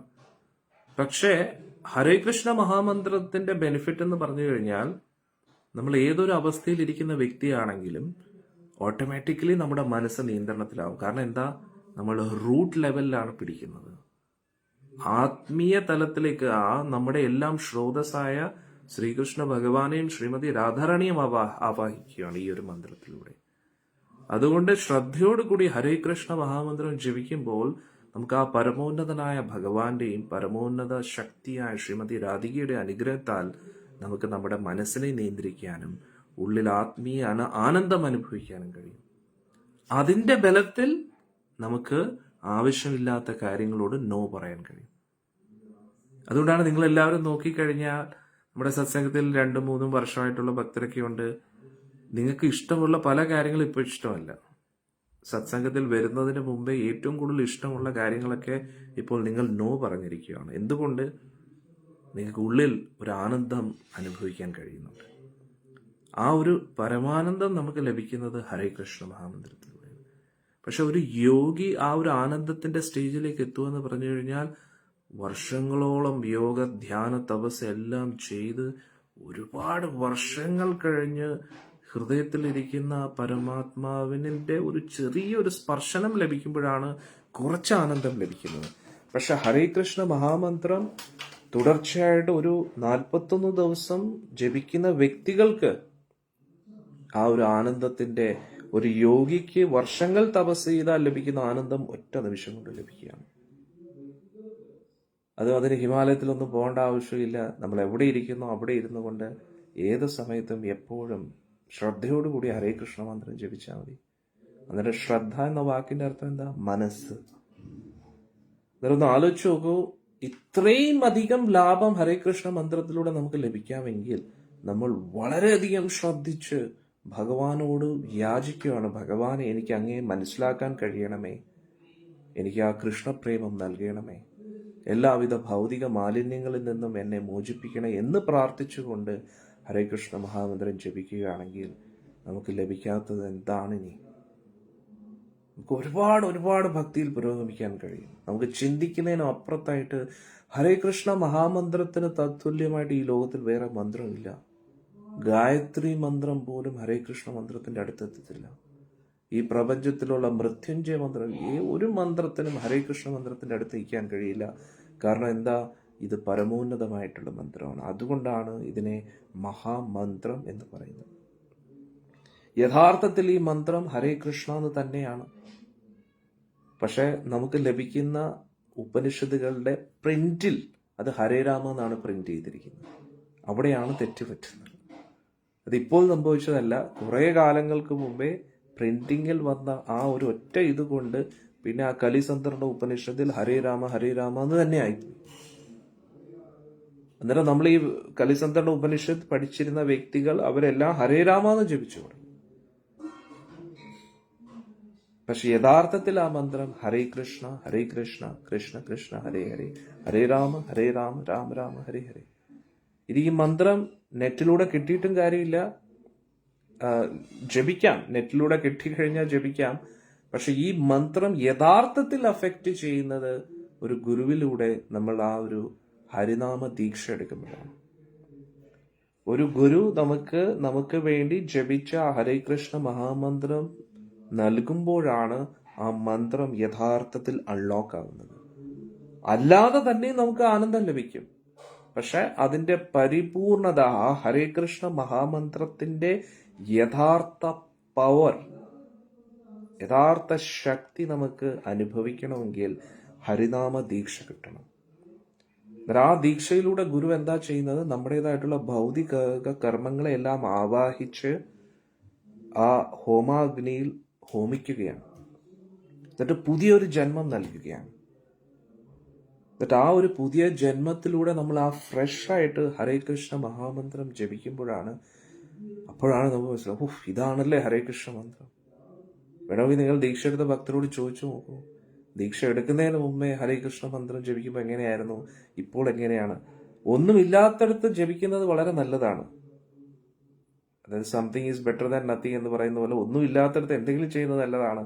അതുകൊണ്ട് അതിന്റെ അർത്ഥം ദീക്ഷ എടുത്തിട്ട് മാത്രമേ ഞാൻ ജപിക്കൂ എന്ന് പറഞ്ഞാൽ എന്താ ഉറപ്പ് ദീക്ഷ എടുത്ത് നിങ്ങൾ ജപിക്കുമെന്ന്? അതുകൊണ്ട് ഗുരുവിന് ഒരു ഉറപ്പ് കിട്ടണ്ടേ നിങ്ങൾ ജപിക്കുമെന്ന്? അതിനുവേണ്ടി നമ്മൾ ജപിക്കണം. ആ ഒരു ജപം ശീലമാക്കണം. എന്നിട്ട് എപ്പോഴാണോ നമ്മൾ 16 മാല ജപിക്കാൻ ആ ഒരു ശീലമാക്കുന്നത്, ഹരേ കൃഷ്ണ മഹാമന്ത്രം, ആ 16 മാല ജപിക്കുമ്പോൾ ആ 16 മാല ജപിക്കാൻ ഒരു 1.5 മുതൽ 2 മണിക്കൂർ മാത്രമേ എടുക്കൂ. പക്ഷെ ആ 2 മണിക്കൂറിന്റെ ജപം 22 മണിക്കൂർ എഫക്റ്റ് കാണുന്നുള്ളതാണ്. വെറുതെ പറയല്ല. ഞാൻ ഇടയ്ക്കൊരു സത്സംഗത്തിൽ പറഞ്ഞതാണ്, 2 മരം വെട്ട് ആൾക്കാർ, 2 ജോലിക്കാരെ ഒരു മുതലാളി നിയമിച്ചു. എന്നിട്ട് പറഞ്ഞു മരം വെട്ടാൻ ഏർപ്പെടുത്തി കുറച്ച് സ്ഥലം. ഒരാൾക്ക് ഒരു ഏരിയ കൊടുത്തു, ഒരാൾക്ക് മറ്റൊരാൾക്ക് വേറൊരു ഏരിയ കൊടുത്തു. 2 പേരോടും മരം വെട്ടാൻ പറഞ്ഞു. അങ്ങനെ ഒരാള് ഒരുപാട് വെട്ടി പക്ഷെ വളരെ കുറച്ച് മരങ്ങളെ വെട്ടാൻ പറ്റുള്ളൂ. മറ്റേ ആളാണെങ്കിൽ ഇടയ്ക്കിടയ്ക്ക് ഒരു ബ്രേക്ക് എടുക്കും,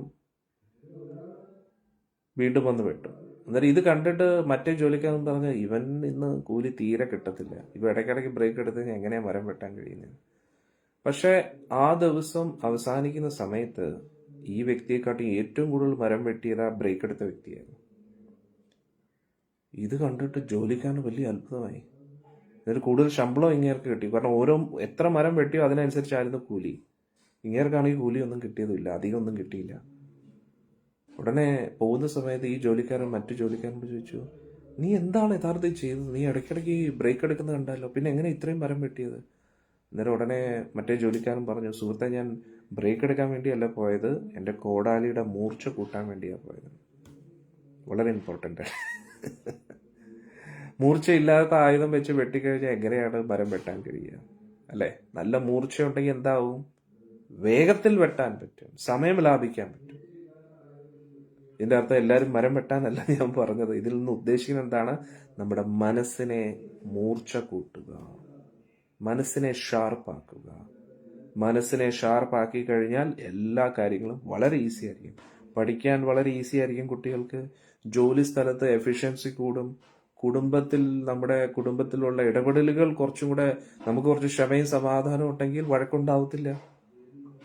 മറ്റുള്ളവർ പട്ടികളെ പോലെ കുറച്ചാലും നമ്മൾ മിണ്ടാതിരിക്കും, കൂളായിട്ടിരിക്കും. നല്ലതല്ലേ? ഇതല്ലേ വേണ്ടത്? എന്നിട്ട് നമ്മൾ ഹരേ കൃഷ്ണ മഹാമന്ത്രം 1.5 മണിക്കൂർ ജപിക്കുന്നത് നമ്മുടെ കോടാലി മൂർച്ച കൂട്ടുന്നത് പോലെയാണ്. നമ്മുടെ മനസ്സിനെ പവർഫുൾ ആക്കാനുള്ള ഏറ്റവും ബെസ്റ്റ് പ്രോസസ്സാണ് ഹരേ കൃഷ്ണ മന്ത്രം. അന്നേരം 1.5 മണിക്കൂർ ബ്രേക്ക് അല്ല എടുക്കുന്നത്. 1.5 മണിക്കൂർ നമ്മുടെ മനസ്സിനെ ഷാർപ്പൻ ചെയ്യാൻ ശ്രമിക്കുകയാണ്. അതിന്റെ എഫക്റ്റ് 22 മണിക്കൂർ നമുക്ക് കിട്ടുമെന്നുള്ളതാണ്. ഉറക്കം, നല്ല സമാധാനമായിട്ടുള്ള ഉറക്കം കിട്ടും. ജോലി സ്ഥലത്ത് നല്ല എഫിഷ്യന്റ് ആകാൻ പറ്റും, ഒരു സമാധാനം കാണും. ഇതിന് പകരം മറ്റു ജോലിക്കാരനെ പോലെ മണ്ടത്തരം കാണിച്ചുകൊണ്ട് 1.5 മണിക്കൂർ ജപിക്കാനും തയ്യാറില്ല. ജപിക്കാനൊന്നും സമയമില്ല, സ്വാമിക്ക് എന്തും പറയാം, എനിക്ക് ഇഷ്ടമുള്ള കുറെ കാര്യങ്ങളുണ്ട്, ഇത് ചെയ്യാനുണ്ട്, ജോലി ഇഷ്ടം പോലെ ഉണ്ട്, വീട്ടിലെ കാര്യമുണ്ട്, അതുണ്ട് ഇതുണ്ട് എന്ന് പറഞ്ഞുകൊണ്ടിരുന്ന് കഴിഞ്ഞാൽ എന്താവും? ഒരു ദിവസം വീഴേണ്ടി വരും. കാരണം എന്താ? ഒരു ആനന്ദം ആത്മാവിന് കിട്ടുന്നില്ല. മനസ്സാണെങ്കിൽ ടെൻഷൻ അടിച്ചുകൊണ്ട് ഓടിക്കൊണ്ടിരിക്കുകയാണ്. അവസാനം ശരീരത്തിന് ഓരോ രോഗങ്ങൾ വരും. ശരീരം എന്തായാലും ഒരു ദിവസം രോഗം ബാധിക്കും. പക്ഷെ ആ രോഗം നമ്മുടെ മനസ്സിനെ ഡിസ്റ്റർബ് ചെയ്യും. നമ്മുടെ മനസ്സ് തളർന്നു പോകും. മനസ്സ് തളർന്നു കഴിഞ്ഞാൽ ശരീരം തളരുന്നതിനെക്കാട്ടിയും ഡേഞ്ചറസ് ആണ്. മനസ്സ് തളർന്നു കഴിഞ്ഞാൽ ഓഫീസിൽ എല്ലാം എഫക്റ്റ് ചെയ്യും, കുടുംബജീവിതത്തിൽ എഫക്റ്റ് ചെയ്യും. നമുക്കൊരു സന്തോഷവും സമാധാനവും കാണത്തില്ല. ഇനി നമ്മൾ എത്ര യോഗ ക്ലാസ്സിന് പോയാലും അവിടെ മെഡിറ്റേഷൻ അല്ല പഠിപ്പിക്കുന്നത്, യോഗാസനങ്ങളാണ്. മനസ്സിനെ ട്രെയിൻ ചെയ്യിപ്പിക്കാൻ അവിടെ പഠിപ്പിക്കുന്നില്ല. അതുകൊണ്ട് നമ്മുടെ മെന്റൽ ഡിസ്റ്റർബൻസ് കൂടും, സ്ട്രെസ് കൂടും. സ്ട്രെസ് കൂടി എന്താ, സാധനം ഫ്യൂഡ്സ് അടിച്ചു പോകുന്ന പോലെ നമ്മുടെ മനസ്സിന്റെ താളം തെറ്റും. ഒന്നുകിൽ കുറച്ച് കഴിയുമ്പോൾ ഭ്രാന്ത് പിടിക്കും, അല്ലെങ്കിൽ എല്ലാത്തിനോടും ഒരു ഡിപ്രഷൻ ആയിരിക്കും. ഡിപ്രഷന്റെ ഗുളിക കഴിക്കേണ്ടി വരും, സൈക്യാട്രിക് മെഡിസിൻ കഴിക്കേണ്ടി വരും, സ്ലീപ്പിംഗ് പിൽസ് കഴിക്കേണ്ടി വരും. അല്ലെങ്കിൽ പിന്നെ കള്ളും കുടിയും കഞ്ചാവിന്റെ അടിമയായിട്ട് ജീവിക്കും. അല്ലെങ്കിൽ പിന്നെ ഒരു ബന്ധത്തിൽ ഉറച്ചു നിൽക്കാതെ അന്യ ബന്ധങ്ങളിലൊക്കെ പോകും, അവിഹിത ബന്ധങ്ങളുടെ പുറകെ പോകും, അന്യപുരുഷൻ അന്യ സ്ത്രീയുടെ പുറകിലൊക്കെ പോകും. കാരണം എന്താ? മനസ്സിനൊരു ആനന്ദം കിട്ടുന്നില്ല, പൊട്ടിത്തെറിക്കുന്ന ഒരു അവസ്ഥയിലേക്ക് ഇരിക്കുകയാണ്. ജീവിതം വളരെ ഡ്രൈ ആയിട്ട് തോന്നും. അതുകൊണ്ട് ഈ 1.5 മണിക്കൂറിന്റെ ഹരേ കൃഷ്ണ മഹാമന്ത്രം ഏറ്റവും എഫക്റ്റീവ് മെഡിസിനാണ്. അല്ലെങ്കിൽ പിന്നെ ഓരോരോ രോഗത്തിന് ഇങ്ങനെ മരുന്ന് കഴിച്ചുകൊണ്ടിരിക്കണം. മരുന്നിന്റെ എണ്ണം കൂടിക്കൊണ്ടിരിക്കുന്നു, രോഗം കുറയുന്നില്ല, ആരോഗ്യം മെച്ചപ്പെടുന്നില്ല. ഇനി വൃദ്ധാവസ്ഥയിലേക്ക് പോയിക്കൊണ്ടിരിക്കുന്നതുകൊണ്ട് അസുഖം ഇനിയും കൂടും. ഇനി ഇതെല്ലാം നേരെയാക്കാമെന്ന് പറഞ്ഞിട്ട് ഫിറ്റ്നസിന് വേണ്ടി ജിമ്മിൽ പോയി കഴിഞ്ഞാൽ അവിടെ പോകുമ്പോൾ എന്തെങ്കിലും അടുത്ത പ്രശ്നം ഉണ്ടാവും. എന്താ? വെയിറ്റ് പൊക്കിയപ്പോഴത്തേക്ക് ലെഗമെന്റ് പൊട്ടി, പിന്നെ അതിന്റെ സർജറി. അല്ലെങ്കിൽ പിന്നെ ഓടാൻ പോവാന്ന് പറയുമ്പോ ഏതെങ്കിലും ഒരു പട്ടി കടിക്കാൻ വരും, അല്ലെങ്കിൽ ഓടുന്ന സമയത്ത് കാലൊളുക്കും, എന്തെങ്കിലുമൊക്കെ പ്രശ്നം വരും. എന്തോ പറയത്തില്ല, എന്തോ പാമ്പ് കടിച്ചവന്റെ തലയിൽ ഇടുത്തി എന്തോ തേങ്ങ വിടന്നോ,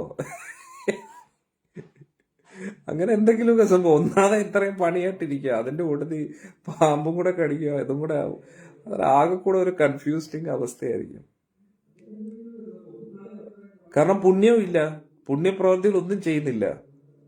ഉണ്ടാക്കുന്ന കാശ് മുഴുവൻ ഇങ്ങനെ കൂട്ടി വെക്കുന്നതല്ലാതെ ആർക്കും ഒരു സജ്ജനങ്ങൾക്കോ പാവപ്പെട്ട ആർക്കോ ഒരു ദാനധർമ്മങ്ങൾ ചെയ്യുന്നില്ല. അതുകൊണ്ട് പുണ്യം കുറവായിരിക്കും. ഇനി പാപമാണെങ്കിലോ കുന്നുപോലെ കൂടിക്കൊണ്ടിരിക്കുകയാണ്. കാരണം എല്ലാ ദിവസവും മത്സ്യമാംസാദികളായിരുന്നു കഴിക്കുന്നത്, മിണ്ടാപ്രാണികളെ കൊന്നും പൊരിച്ചും തിന്നുകൊണ്ടിരിക്കുകയാണ്. ആ പാപമല്ല എവിടെ കൊണ്ട് തീർക്കുമാവോ? ഇനി മറ്റുള്ളവരെ കുറിച്ച് നല്ലതാണോ ചിന്തിക്കുന്നത്? മറ്റുള്ളവരെ കുറിച്ച് എല്ലാം തെറ്റായിട്ട് ചിന്തിക്കുക, അതിന്റെ പാപം കൂടെ. അതൊരു സത്യം പറഞ്ഞാൽ ഇന്നത്തെ ആൾക്കാരെന്ന് പറഞ്ഞു കഴിഞ്ഞാൽ ഒരു ടൈം ബോംബ് പോലെയാണ് ആക്ച്വലി. ഏത് നിമിഷവും പൊട്ടിത്തെറിക്കും.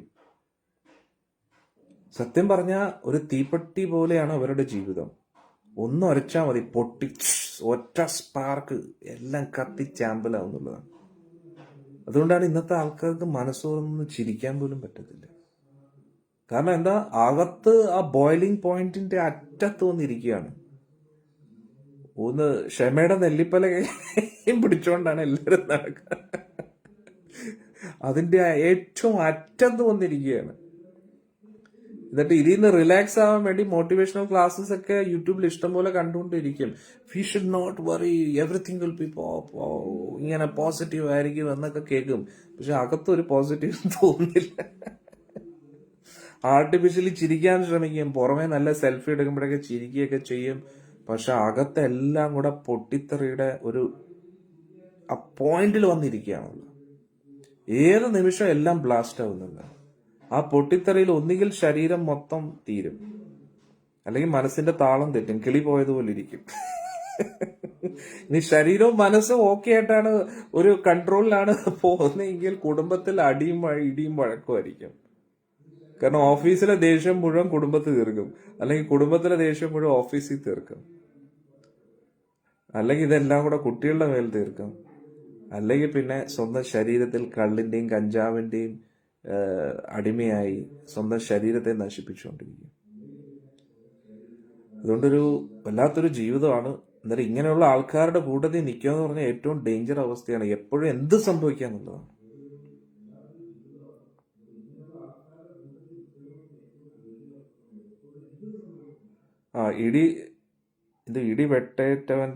ഇടിവെട്ടേറ്റവന്റെ തലയിൽ പാമ്പ് പിടിച്ചത് ഇതില് ഈ ലോകത്ത് എന്തും സംഭവിക്കാം. ഇനി ഏറ്റവും വലിയ പ്രശ്നം എന്ന് പറഞ്ഞാൽ ഇങ്ങനെയുള്ള ആൾക്കാരാണ് നമ്മുടെ രാജ്യമൊക്കെ ഭരിക്കുന്നത്. ഈ ലോകം മുഴുവൻ ഭരിക്കുന്ന ഇങ്ങനെയുള്ള ആൾക്കാരാണ്. ഒന്നും പറയാൻ പറ്റത്തില്ല. അതുകൊണ്ട് എല്ലാവരും അങ്ങനെയാണെന്നല്ല ഞാൻ പറയുന്നത്. ഉന്നത സ്ഥാനത്തിരിക്കുന്ന മിക്ക വ്യക്തികളും ഇങ്ങനെയാണ്. അതുകൊണ്ട് എന്തു സംഭവിക്കും ഒന്നും പറയാൻ പറ്റില്ല. അതുകൊണ്ട് നമ്മൾ എല്ലാവരെയും കുറ്റം പറഞ്ഞുകൊണ്ടിരിക്കാതെ നമ്മൾ നമ്മുടെ മനസ്സിനെ നിയന്ത്രിക്കാൻ ശ്രമിക്കുക. അതാണ് നമ്മൾ കുറഞ്ഞ പക്ഷം ചെയ്യേണ്ടത്. അതിന് നന്നായി ഹരേ കൃഷ്ണ മഹാമന്ത്രം ജപിച്ചേ പറ്റൂ. അല്ലെങ്കിൽ നമ്മുടെ ജീവിതത്തിൽ എന്ത് നടക്കുമെന്ന് നമുക്ക് തന്നെ ഒരു ഉറപ്പില്ല. ഓക്കെ, നമുക്ക് മുന്നോട്ട് പഠിക്കാം കുറച്ചു നേരം കൂടെ. അന്നേരം ഇതെല്ലാം ഞാൻ പറഞ്ഞത് എന്തുകൊണ്ടാ? ഹനുമാൻ സ്വാമിയുടെ ആത്മപരിശോധന. നമ്മളെപ്പോഴും ഒന്ന് ആത്മപരിശോധന വേണം. ആധ്യാത്മികമായിട്ട് പുരോഗമിക്കാൻ, ആധ്യാത്മികമായിട്ട് ആത്മാർത്ഥമായിട്ട് പുരോഗമിക്കാൻ ആഗ്രഹിക്കുന്ന വ്യക്തികളെല്ലാവരും ഒരു ആത്മപരിശോധന നടത്തണം. വളരെ ഇമ്പോർട്ടൻ്റ് ആണ്.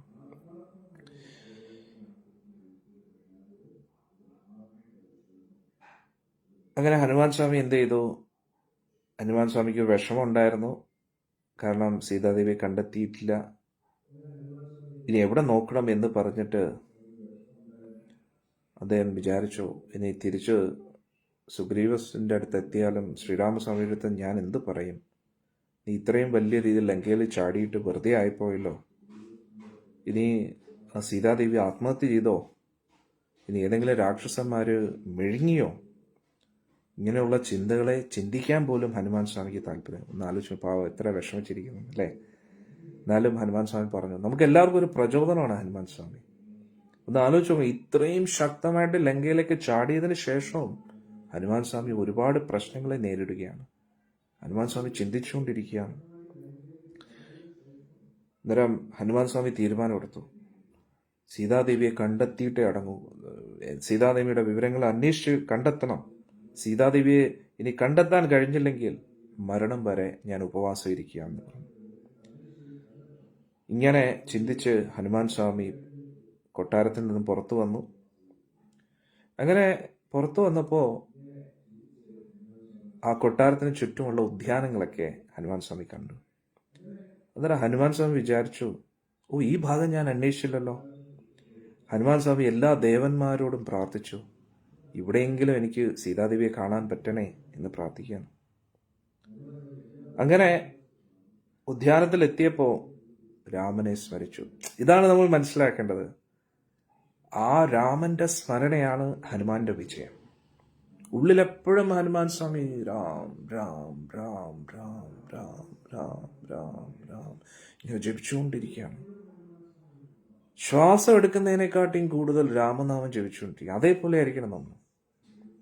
ഹരേ കൃഷ്ണ മഹാമന്ത്രം സദാസമയം ഹരേ കൃഷ്ണ കൃഷ്ണ കൃഷ്ണ ഹരേ ഹരേ രാം ഹരേ രാം രാം രാം ഹരേ എപ്പോഴും ഇങ്ങനെ ജപിച്ചുകൊണ്ടിരിക്കുക. പക്ഷേ സംഖ്യയോടുകൂടിയും ജപിക്കണം, ജപമാലയിൽ ജപിക്കണം. കാരണം എന്തോ പറയില്ലേ, ആറ്റിൽ കളയുവാണെങ്കിലും അളന്ന് കളയണമെന്ന് പറയത്തില്ല. അതേപോലെ സംഖ്യയോടുകൂടിയുള്ള ജപമാണ് നമുക്ക് ഏറ്റവും കൂടുതൽ പ്രയോജനം നൽകുന്നത്. എന്നാൽ അതേപോലെ ഇവിടെ ഹനുമാൻ സ്വാമി എപ്പോഴും ജപിച്ചുകൊണ്ടിരിക്കുകയാണ്. രാം രാം രാം. അന്നേരം ഭഗവാനെ സ്മരിച്ചോ. അന്നേരം ഉടൻ തന്നെ ഒരു പ്രതീക്ഷ ഉള്ളിൽ വന്നു എന്നുള്ളതാണ്. എവിടെ ഭഗവാൻ ഉണ്ടോ അവിടെ പ്രതീക്ഷ തീരുന്നില്ല, അല്ലേ? ഭഗവാനാണ് നമ്മുടെ പ്രചോദനം. അന്നേരം ആരാണോ ഹരേ കൃഷ്ണ മഹാമന്ത്രം ജപിക്കുന്നത് അവർക്കൊരിക്കലും ഡിപ്രഷൻ ഇല്ല, എപ്പോഴും ഹാപ്പി ആയിരിക്കും അവർക്ക്. എത്ര വലിയ രോഗങ്ങൾ കാണും, ഒറ്റപ്പെടലായിരിക്കും. എന്തോ ഒറ്റപ്പെടൽ. സാക്ഷാൽ ഗുരുവായൂരപ്പൻ നമ്മുടെ കൂട്ടത്തിലുള്ളപ്പം അദ്ദേഹത്തിന്റെ നാമമാണ് നമ്മൾ ജപിക്കുന്നതെങ്കിൽ അദ്ദേഹം സദാസമയം നമ്മുടെ കൂട്ടത്തിലുണ്ട്. പിന്നെ എന്താണ് പേടി? ആരെ പേടി? എന്തോ ഒറ്റപ്പെടൽ. ഭഗവാനെ പോലെ നല്ലൊരു സുഹൃത്ത് വേറെ ഉണ്ടോ? ഭഗവാനെ പോലെ വിശ്വസിക്കാൻ പറ്റുന്ന വ്യക്തി ഈ ലോകത്ത് വേറെ ആരെങ്കിലും ഉണ്ടോ? അന്നേരം സാക്ഷാൽ ഗുരുവായൂരപ്പൻ പാർത്ഥനെ സഹായിച്ച പാർത്ഥസാരഥിയെ പോലെ നമ്മുടെ കൂട്ടത്തിലുണ്ടെങ്കിൽ നമുക്ക് എവിടെ തെറ്റുപറ്റാനാണ്? ഇനി അഥവാ തെറ്റ് പറ്റുന്നുണ്ടെങ്കിൽ അത് നമ്മുടെ മണ്ടത്തരം കൊണ്ടായിരിക്കും. കാരണം അദ്ദേഹം പറഞ്ഞത് നമ്മൾ മനസ്സിലാക്കാൻ കഴിഞ്ഞില്ല എന്നാണ് നമ്മൾ മനസ്സിലാക്കേണ്ടത്. പക്ഷെ നമ്മൾ ഭഗവാന്റെ തിരുനാമം ജപിക്കുന്നുണ്ടെങ്കിൽ ഒരിക്കലും നമ്മുടെ ഭാഗത്തുനിന്ന് ഒരു തെറ്റായിട്ടുള്ള ഒരു തീരുമാനം എടുക്കാൻ ഗുരുവായൂരപ്പൻ നമ്മളെ അനുവദിക്കത്തില്ല. അതാണ് ഞാൻ വീണ്ടും വീണ്ടും പറയുന്നത്. കറക്റ്റായിട്ട് ആ 16 മാല ജപിക്കുമ്പോൾ അതിൻ്റെ ഇഫക്റ്റ് 22 മണിക്കൂറും നിങ്ങൾക്ക് അനുഭവിച്ചറിയാൻ പറ്റുന്നുള്ളൂ. വേറെ ഒരു വഴിപാടും ചെയ്യേണ്ട ആവശ്യമില്ല, വേറൊരു ഹോമത്തിന്റെ ആവശ്യമില്ല, വേറെ പുഷ്പാഞ്ജലികളോ അതും ഇതും ഒന്നും ചെയ്തില്ലെങ്കിലും കുഴപ്പമില്ല. കറക്റ്റായിട്ട് 16 മാല ജപിച്ചു കഴിഞ്ഞാൽ പിതൃകർമ്മങ്ങൾ ചെയ്യേണ്ട ആവശ്യമില്ല. ആരെന്ത് ആഭിചാര ക്രിയകൾ ചെയ്താലും ഒന്നും സംഭവിക്കത്തില്ല. നിങ്ങളുടെ രോമത്തെ പോലും ഇളക്കാൻ ആർക്കും കഴിയില്ല. നിങ്ങൾ ആഗ്രഹിക്കുന്ന ഇതിനപ്പുറം ഒരു തപസ്സില്ല, ഇതിനപ്പുറം ഒരു യോഗ ധ്യാനം ഇല്ല, ഇതിലൂടെ ലഭിക്കാത്ത സിദ്ധികളില്ല. നിങ്ങൾ ആഗ്രഹിക്കുന്നത് എന്തും നടക്കും ഹരേ കൃഷ്ണ മഹാമന്ത്ര ജപത്തിലൂടെ. പക്ഷെ ഏറ്റവും ബുദ്ധിമാനായിട്ടുള്ള വ്യക്തി ഹരേ കൃഷ്ണ മഹാമന്ത്രത്തിലൂടെ ഒന്നും ചോദിക്കാതെ എന്താണോ നമുക്ക് ആവശ്യമുള്ളത് അത് ഭഗവാൻ നൽകുമെന്ന് ഉറച്ചു വിശ്വസിക്കുക. എന്താണ് നമ്മുടെ നന്മയ്ക്കുള്ളതെന്ന് അദ്ദേഹത്തിന് അറിയാം, ഭഗവാൻ അറിയാം. ഗുരുവായൂരപ്പൻ അറിയാത്തതായിട്ട് എന്തെങ്കിലും ഉണ്ടോ? ഇപ്പോ വയനാട് ഭാഗത്തൊക്കെ ഒരുപാട് പ്രശ്നങ്ങളുണ്ടായി, നല്ല വിഷമമുണ്ട്. എത്രയോ ആൾക്കാരുടെ പാവം ജീവിതം ഒറ്റ നിമിഷം കൊണ്ട് പോയി. ഒരുപാട് വിഷമമുണ്ട്. ഭഗവാൻ പറയുന്നു നമ്മൾ ശരീരമല്ല, നമ്മൾ ആത്മാവാണ്. അത് നമുക്ക് വേണ്ടിയാ പറയുന്നത്. മറ്റൊരു വ്യക്തികൾക്ക് ബുദ്ധിമുട്ട് വരുമ്പോൾ നമ്മൾ അവിടെ എന്തായാലും അവരുടെ ശരീരമല്ലേ നശിച്ചുള്ളൂ, അങ്ങനെയല്ല ചിന്തിക്കേണ്ടത്. അതല്ല ആത്മീയത. അനുകമ്പ, ജീവദയ. മറ്റൊരു വ്യക്തികളുടെ ശരീരത്തിന് ക്ലേശം വരുമ്പോൾ അത് നമ്മുടെ ക്ലേശമായിട്ട് നമ്മൾ സ്വീകരിക്കണം. നമ്മുടെ കഴിവിന്റെ പരമാവധി നമ്മൾ അവർക്ക് വേണ്ടി എന്തെങ്കിലും ചെയ്യാൻ ശ്രമിക്കണം. പക്ഷെ അടിസ്ഥാനപരമായിട്ട് നമ്മൾ മനസ്സിലാക്കണം, പ്രധാനമായിട്ടും ഈ പ്രകൃതിയിൽ ഈ ദുരിതങ്ങളൊക്കെ വരുന്നതിന്റെ പ്രധാന കാരണം പുണ്യത്തിന്റെ അഭാവം കൊണ്ടാണ്. നമുക്ക് ഒരുപാട് വിഷമമുണ്ട് അവരുടെ ഈ ദുരിതങ്ങളൊക്കെ കാണുമ്പോൾ. പക്ഷേ നമ്മൾ മനസ്സിലാക്കേണ്ടത് അടിസ്ഥാനപരമായിട്ട് ഈ ക്ലേശങ്ങളുടെ കാരണം അധർമ്മ പ്രവൃത്തികളാണ്. സജ്ജനങ്ങൾ കൂട്ടത്തോടെ ഭഗവാന്റെ തിരുനാമം ജപിച്ചുകൊണ്ട് ഇരിക്കുന്ന ആ ഒരു പ്രദേശത്ത് ഈ പ്രപഞ്ച ശക്തികൾ ഒരിക്കലും ഒരു ദ്രോഹം ചെയ്യത്തില്ല എന്ന് നമ്മൾ മനസ്സിലാക്കണം. എൻ്റെ അർത്ഥം ഞാൻ അവരെ കുറ്റപ്പെടുത്തുകയല്ല, എനിക്ക് ഒരുപാട് വിഷമമുണ്ട്. അന്നേരം നമ്മൾ പുറമേ പ്രശ്നത്തിന് പരിഹാരം കാണാതെ ഏറ്റവും അടിവേരിൽ പോയി പ്രശ്നങ്ങൾ സോൾവ് ചെയ്യണം എന്നാണ് ഞാൻ ഉദ്ദേശിക്കുന്നത്. ഇപ്പം നമ്മുടെ സ്കിന്നിൽ എന്തെങ്കിലും ഒരു പ്രോബ്ലം ഉണ്ടെങ്കിൽ പുറമേ നമുക്കതിന് മരുന്ന് പുരട്ടാം. പക്ഷെ അവിടെ അത് ക്ലിയർ ആകുമ്പോൾ വേറെ അടുത്ത് വീണ്ടും വരികയാണ്. ഇപ്പം ഞാൻ വൃന്ദാവനത്തിൽ പോയ സമയത്ത് ഇവിടെ എൻ്റെ തോൾ ഭാഗത്ത് ഒരുപാട് ഇങ്ങനെ ഒരു സ്കിന്നിൻ്റെ പ്രശ്നം വന്നിരുന്നു, സൺബേൺ പോലെ. അപ്പോൾ ഞാൻ ഡോക്ടറെ കണ്ടപ്പോൾ ഡോക്ടർ പറഞ്ഞത് മരുന്ന് കഴിച്ചാൽ മതി എന്നാണ്. അപ്പോൾ ഞാൻ ചോദിച്ചു പുറമേ നിന്നൊന്നും വരട്ടണ്ടേന്ന് പറഞ്ഞു. നമ്മൾ ഇല്ല, മരുന്ന് കഴിച്ചാൽ മതി. എന്നിട്ട് ആ മരുന്ന് കഴിച്ച് 2 ദിവസം കൊണ്ട് പ്രോബ്ലം സോൾവ് ആയി. അതിന് പുറമേ അത് സ്കിൻ പ്രോബ്ലം ആയിട്ട് കണ്ടിട്ടുണ്ടെങ്കിലും ഉള്ളിലുള്ള ഒരു റിയാക്ഷനാണ് ഇങ്ങനെ പുറത്തു വന്നത്. അതിന് പുറമേ ഇത് പുരട്ടിയാലും വേറെ സ്ഥലത്ത് വീണ്ടും വരുന്നുള്ളൂ. അന്നേരം അതേപോലെ നമ്മുടെ ഉള്ളിൻ്റെ ഉള്ളിൽ ഒരു പ്രശ്നമുണ്ട്. ആ പ്രശ്നം സോൾവ് ആകുമ്പോൾ പുറത്തുള്ള പ്രശ്നം സോൾവ് ആകും. അന്നേരം യഥാർത്ഥത്തിൽ നമ്മുടെ പ്രശ്നം നമുക്ക് ഭഗവാനെ അംഗീകരിക്കാൻ ബുദ്ധിമുട്ടാണ്. നമുക്ക് എല്ലാവർക്കും അഹങ്കാരമുണ്ട്, സ്വാർത്ഥതയുണ്ട്, മറ്റ് ജീവജാലങ്ങളെക്കുറിച്ച് ചിന്തിക്കുന്നില്ല. നമ്മൾ മൃഗങ്ങളെ കൊന്നു തിന്നുന്നു, മറ്റ് ജീവജാലങ്ങളെ ദ്രോഹിക്കുന്നു, കാട് ഒരുപാട് നശിപ്പിക്കുന്നു. കാടിനെ സംരക്ഷിക്കാൻ വേണ്ടി നമ്മൾ ഒന്നും ചെയ്യുന്നില്ല. ആ പ്രകൃതിയുടെ സന്തുലിത അവസ്ഥയെ നമ്മൾ നശിപ്പിച്ചുകൊണ്ടിരിക്കുകയാണ്. ഇതെല്ലാമാണ് റിയാക്ഷനായിട്ട് തിരിച്ചു വരുന്നത്. എന്നിട്ട് ഇങ്ങനെയുള്ള പ്രകൃതിക്ഷോഭം വരുമ്പോൾ നിങ്ങൾക്ക് എല്ലാവർക്കും അറിയാം, മൃഗങ്ങൾക്ക് പെട്ടെന്ന് മനസ്സിലാവും, അവർ വിട്ടിട്ട് പോവുകയും ചെയ്യും. അവരവരുടെ കൂടും എല്ലാം ഉപേക്ഷിച്ചിട്ട് അവർ ഒറ്റ പോക്കാണെന്നല്ല അവർക്കറിയാം. അവർക്ക് പ്രത്യേകിച്ച് മെട്രോളജിക്കൽ ഡിപ്പാർട്ട്മെന്റിന്റെ മെസ്സേജ് ഒന്നും കിട്ടേണ്ട ആവശ്യമില്ല. ഇന്നത്തെ ജനങ്ങൾക്ക് പ്രകൃതിയായിട്ടുള്ള കണക്ഷൻ വിട്ടുപോയിരിക്കുകയാണ്. അവർ പ്രകൃതിയല്ല സ്നേഹിക്കുന്നത്, കാശിനെയും സ്വത്തിനെയും ആണ് സ്നേഹിക്കുന്നത്. പിന്നെ ഇവർ ചിന്തിക്കുന്നില്ല, യഥാർത്ഥത്തിൽ നമ്മളെല്ലാവരും ഒരു ദിവസം ഈ ലോകം വിടേണ്ടവരല്ല. നമ്മൾ എത്ര വലിയ വ്യക്തികളാണെങ്കിലും, എത്ര വലിയ കോടീശ്വരനാണെങ്കിലും ഒരു ദിവസം എല്ലാം ഇത് ഉപേക്ഷിക്കേണ്ടത്. അത് പരമാർത്ഥമാണ്. ഇത് കൂടാതെ ബംഗ്ലാദേശിൽ വലിയ വലിയ പ്രശ്നങ്ങൾ നടക്കുന്നു. അവിടുത്തുള്ള പ്രൊട്ടസ്റ്റ് ചെയ്യുന്ന ആൾക്കാർ ഹരേ കൃഷ്ണ പ്രസ്ഥാനത്തിൻ്റെ ഒരുപാട് അമ്പലങ്ങളെ നശിപ്പിക്കുന്നു, ജഗന്നാഥൻ്റെ വിഗ്രഹത്തെ കത്തിച്ചു. ഇതൊക്കെ കേട്ടിട്ട് ഒരുപാട് വിഷമിച്ച് ഒരുപാട് ഭക്തർ എന്നെ കോണ്ടാക്ട് ചെയ്തു. നമ്മുടെ ഗ്രൂപ്പിലുള്ള ഒരു പയ്യൻ ചോദിച്ചു, ഗുരുദേവ് ഇതെന്താ നമ്മൾ പറയേണ്ടത്? ചില ആൾക്കാർ ചോദിക്കുന്നു, ഇവർ ഈ വിഗ്രഹങ്ങളെ കത്തിക്കുമ്പോൾ ഭഗവാൻ എന്താ ഒന്നും ചെയ്യാത്തത്? ഭഗവാന് സ്വന്തം കാര്യം പോലും നോക്കാൻ അറിയുന്നില്ല. ഇങ്ങനെ ചോദിക്കുമ്പോൾ നമ്മൾ എന്താ പറയുക ഗുരുദേവ് എന്ന് ചോദിച്ചു. ഇതേപോലെ യാദൃച്ഛികമായിട്ട് ഞാൻ വൃന്ദാവനത്തിലിരുന്നപ്പോഴും ഒരു ഭക്തനെ കാണാൻ ഇടയുണ്ടായി. അദ്ദേഹം ഗുരുവായൂരിൽ പോവാറില്ലെന്ന്.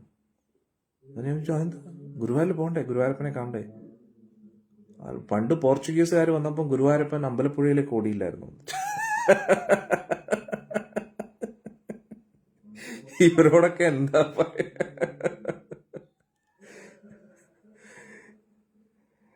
അന്നേരം ഞാൻ പിന്നെ മനസ്സിലാക്കി കൊടുക്കാൻ ശ്രമിച്ചു. വിഗ്രഹ രൂപത്തിൽ ഭഗവാൻ ഇരിക്കുന്നത് നമ്മുടെ സേവനം സ്വീകരിക്കാനാണ്. നമ്മൾ മനസ്സിലാക്കണം, ഇതേപോലെ ഒരു കല്ലിൽ നിന്നാണ് നരസിംഹസ്വാമി വന്നതെന്ന് നമ്മൾ മനസ്സിലാക്കണം. ഒരു സ്തംഭത്തിൽ നിന്നാണ് വന്നത്. ഭഗവാന് എവിടെ നിന്നും ഏത് നിമിഷം ഏത് രൂപത്തിലും വരാൻ കഴിയും. അദ്ദേഹത്തിനെ തടയാൻ ആർക്കും കഴിയില്ല. കാരണം ഈ പ്രപഞ്ചത്തിലുള്ള സർവ്വതും അദ്ദേഹമാണ്. അന്നേരം ഞാൻ ആ പയ്യനോട് പറഞ്ഞു, മോനെ, ജഗന്നാഥിന്റെ വിഗ്രഹം കത്തിച്ചു, ഓക്കെ, ആ അഗ്നി ജഗന്നാഥ് അല്ലേ എന്ന് ഞാൻ ചോദിച്ചു. ഭഗവത്ഗീതയിൽ ഭഗവാൻ പറയുന്നു, ഭൂമി റപോ അനലോ വായു ഖമ്മനോ ബുദ്ധിരേവച്ച.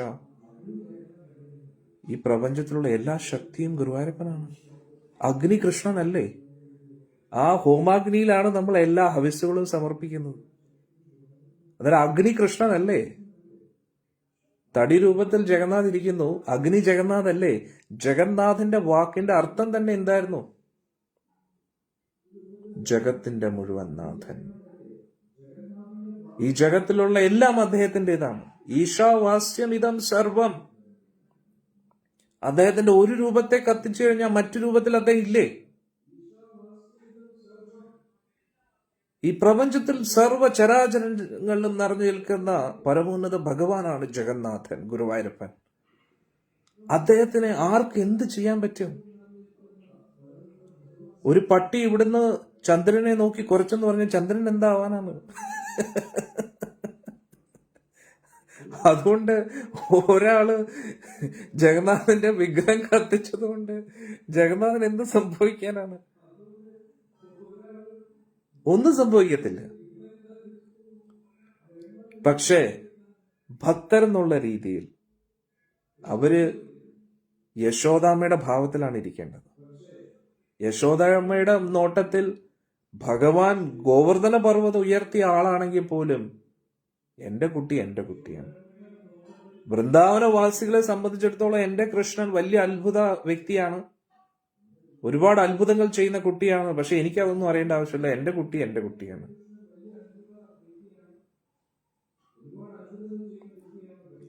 അതേപോലെയാണ് ഇവിടുത്തെ മദൻ ഗോപാലിന്റെ കാര്യം. ഇപ്പൊ രാധാഷ്ടമി സമയത്ത് ഭക്തര് കുറച്ചുപേര് പറഞ്ഞു ആനപ്പുറത്ത് നമ്മുടെ മദൻ ഗോപാലിനെ എഴുന്നള്ളിപ്പിക്കാന്ന് പറഞ്ഞു. ഞാൻ പറഞ്ഞു വേണ്ട, എനിക്ക് പേടി, എന്റെ കുട്ടി മോളിൽ നിന്നും വീഴാൻ പാടില്ല. ആനപ്പുറത്ത് ഇരുത്താനൊക്കെ എനിക്ക് ഇഷ്ടമാണ്, പക്ഷെ വേണ്ട. അത് ഞാൻ അഭിനയിക്കുകയല്ല, എനിക്ക് പറ്റുന്നില്ല, സമ്മതിക്കാൻ പറ്റുന്നില്ല എനിക്ക്.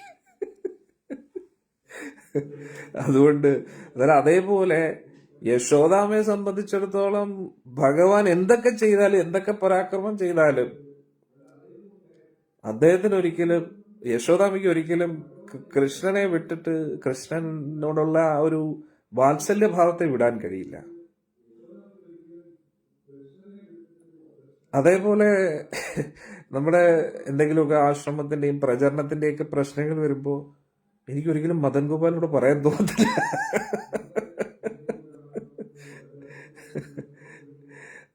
അന്നേരം എന്റെ ഒരു മനസ്സനുസരിച്ച് മദൻ ഗോപാലും രാധക്കുട്ടി എന്റെ കുട്ടികളാണ്. അന്നേരം ഞാൻ പ്രശ്നങ്ങളെല്ലാം പറയുന്നത് നരസിംഹസ്വാമിയുടെ ഭഗവാനെ എന്തെങ്കിലും ചെയ്യും, അല്ലെങ്കിൽ പിന്നെ പ്രഭുപാജിയെടുത്തും ഗുരുപരമ്പരയെടുത്തും ഒക്കെയാണ് പറയുന്നത്. കാരണം ഒരാൾ തന്നെയാണ്, മദൻ ഗോപാലാണ് ഇതെല്ലാം മാനേജ് ചെയ്യുന്നത്.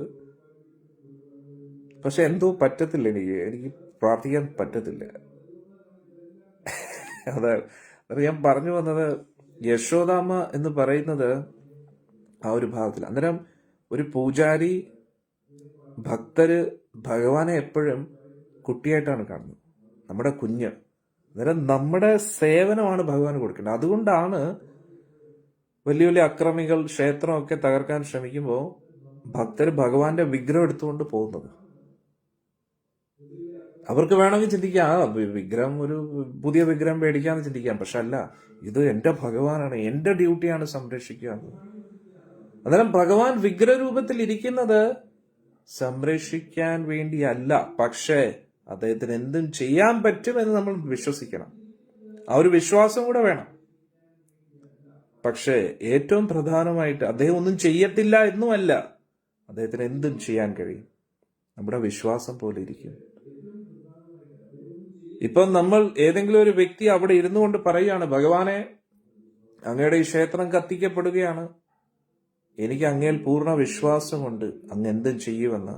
അങ്ങയുടെ ഈ വിഗ്രഹത്തിൽ, ഈ ഒരു ക്ഷേത്രത്തിൽ ഇരുന്നു കൊണ്ട് ഞാൻ മരിക്കുക എന്നതാണ് എന്റെ യോഗമെങ്കിൽ ഞാൻ അതിന് തയ്യാറാണ് കൃഷ്ണ എന്ന് പറഞ്ഞ് അവിടെ ഇരിക്കുകയാണെങ്കിൽ ഭഗവാൻ ഒന്നും ചെയ്യത്തില്ല എന്നാണ് നിങ്ങൾക്ക് തോന്നുന്നത്?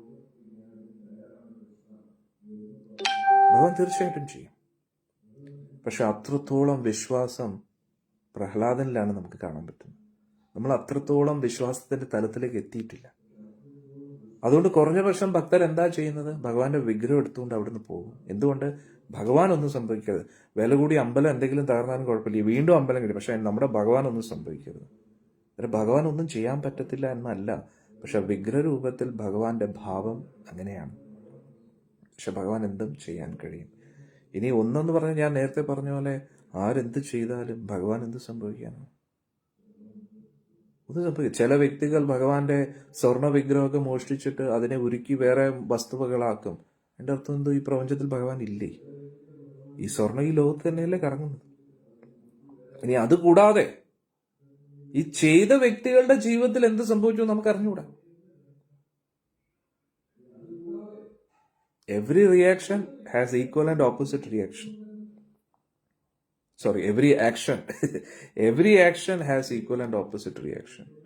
അതുകൊണ്ട് പ്രത്യേകിച്ച് ഭഗവാന്റെ വിഗ്രഹത്തിനോട് ചെയ്യുന്ന അപരാധം അത് അറിവില്ലായ്മ കൊണ്ടാണെങ്കിൽ പോലും വളരെ ഡേഞ്ചറസ് ആയിട്ടുള്ള റിസൾട്ട് ആയിരിക്കും ആ വ്യക്തിക്ക് കിട്ടുന്നത്. എത്രയോ കോടാനുകോടി ജന്മങ്ങളിൽ മലത്തിലെ പുഴുവായിട്ട് ജീവിക്കേണ്ടി വരുന്നുള്ളതാണ്. അത് നമുക്കത് ചിന്തിക്കാൻ പോലും പറ്റത്തില്ല. നമ്മൾ കൺമുന്നിൽ കാണുന്നതിന്റെ അടിസ്ഥാനത്തിൽ ജഡ്ജ്മെന്റ് എടുക്കുന്നു. ഭഗവാൻ എന്താ ഒന്നും ചെയ്യാത്തതെന്ന്. ഭഗവാൻ ചെയ്തു തുടങ്ങിക്കഴിഞ്ഞാൽ നമുക്ക് താങ്ങത്തില്ല. ഭഗവാൻ ഇടപെടുന്നത് മെല്ലെ ആയിരിക്കും, പക്ഷെ ഭഗവാൻ ഇടപെട്ട് കഴിഞ്ഞാൽ താങ്ങത്തില്ല. അതാണ് പ്രഹ്ലാദനെ ഏതൊക്കെ രീതിയിൽ കൊല്ലാൻ നോക്കി. ഭഗവാൻ മിണ്ടാതെ ഇരുന്ന് കറക്റ്റ് സമയമായപ്പം ഭഗവാൻ വന്നപ്പോ ഹിരണ്യകശിപുവിന് താങ്ങാൻ പറ്റത്തില്ല ഭഗവാന്റെ ശക്തിയെ. എന്തുവായിരുന്നു ഭഗവാന്റെ ആ ഒരു തേജസ്, ഭഗവാന്റെ ആ ഗാംഭീര്യം, ഭഗവാന്റെ ആ ഗർജന കേട്ടപ്പോൾ തന്നെ ഹിരണ്യകശിപു കിടുകിട വിറച്ച് സ്തംഭിച്ചു പോയെന്നുള്ളതാണ്. 14 ലോകങ്ങളും വിറച്ചു. ഭഗവാൻ ഓടക്കൊല്ലം പിടിച്ചിങ്ങനെ ശാന്തമായിട്ടിരിക്കും. പക്ഷെ ഭഗവാൻ നരസിംഹ രൂപം എടുത്തു കഴിഞ്ഞാ മഹാദേവൻ വരെ ഓടുന്നുള്ള. അതും ഭഗവാൻ എപ്പോഴാണ് എടുക്കുന്നത്? ഭഗവാൻ ഒരു പ്രശ്നം ഒന്നുമല്ല. കാരണം ഭഗവാൻ വേറൊരു ഭാവം കൂടെ ഭഗവാനുണ്ട്. ഒരു കുട്ടി അമ്മയെ ചവിട്ടിക്കഴിഞ്ഞാൽ അമ്മയ്ക്ക് വേദനിക്കുമോ? ഇല്ല. അതേപോലെ ഈ ഭക്തര് ദേവന്മാരെല്ലാവരും ചെന്ന് ഭഗവാന്റെ അടുത്ത് പറഞ്ഞു, ഭഗവാനെ അങ്ങയുടെ വിഗ്രഹം തകർക്കുന്നു, പ്രശ്നങ്ങൾ ഉണ്ടാക്കുന്നു. അതൊക്കെ ഭഗവാൻ നിസ്സാരമായിട്ടാണ് കാണുന്നത്.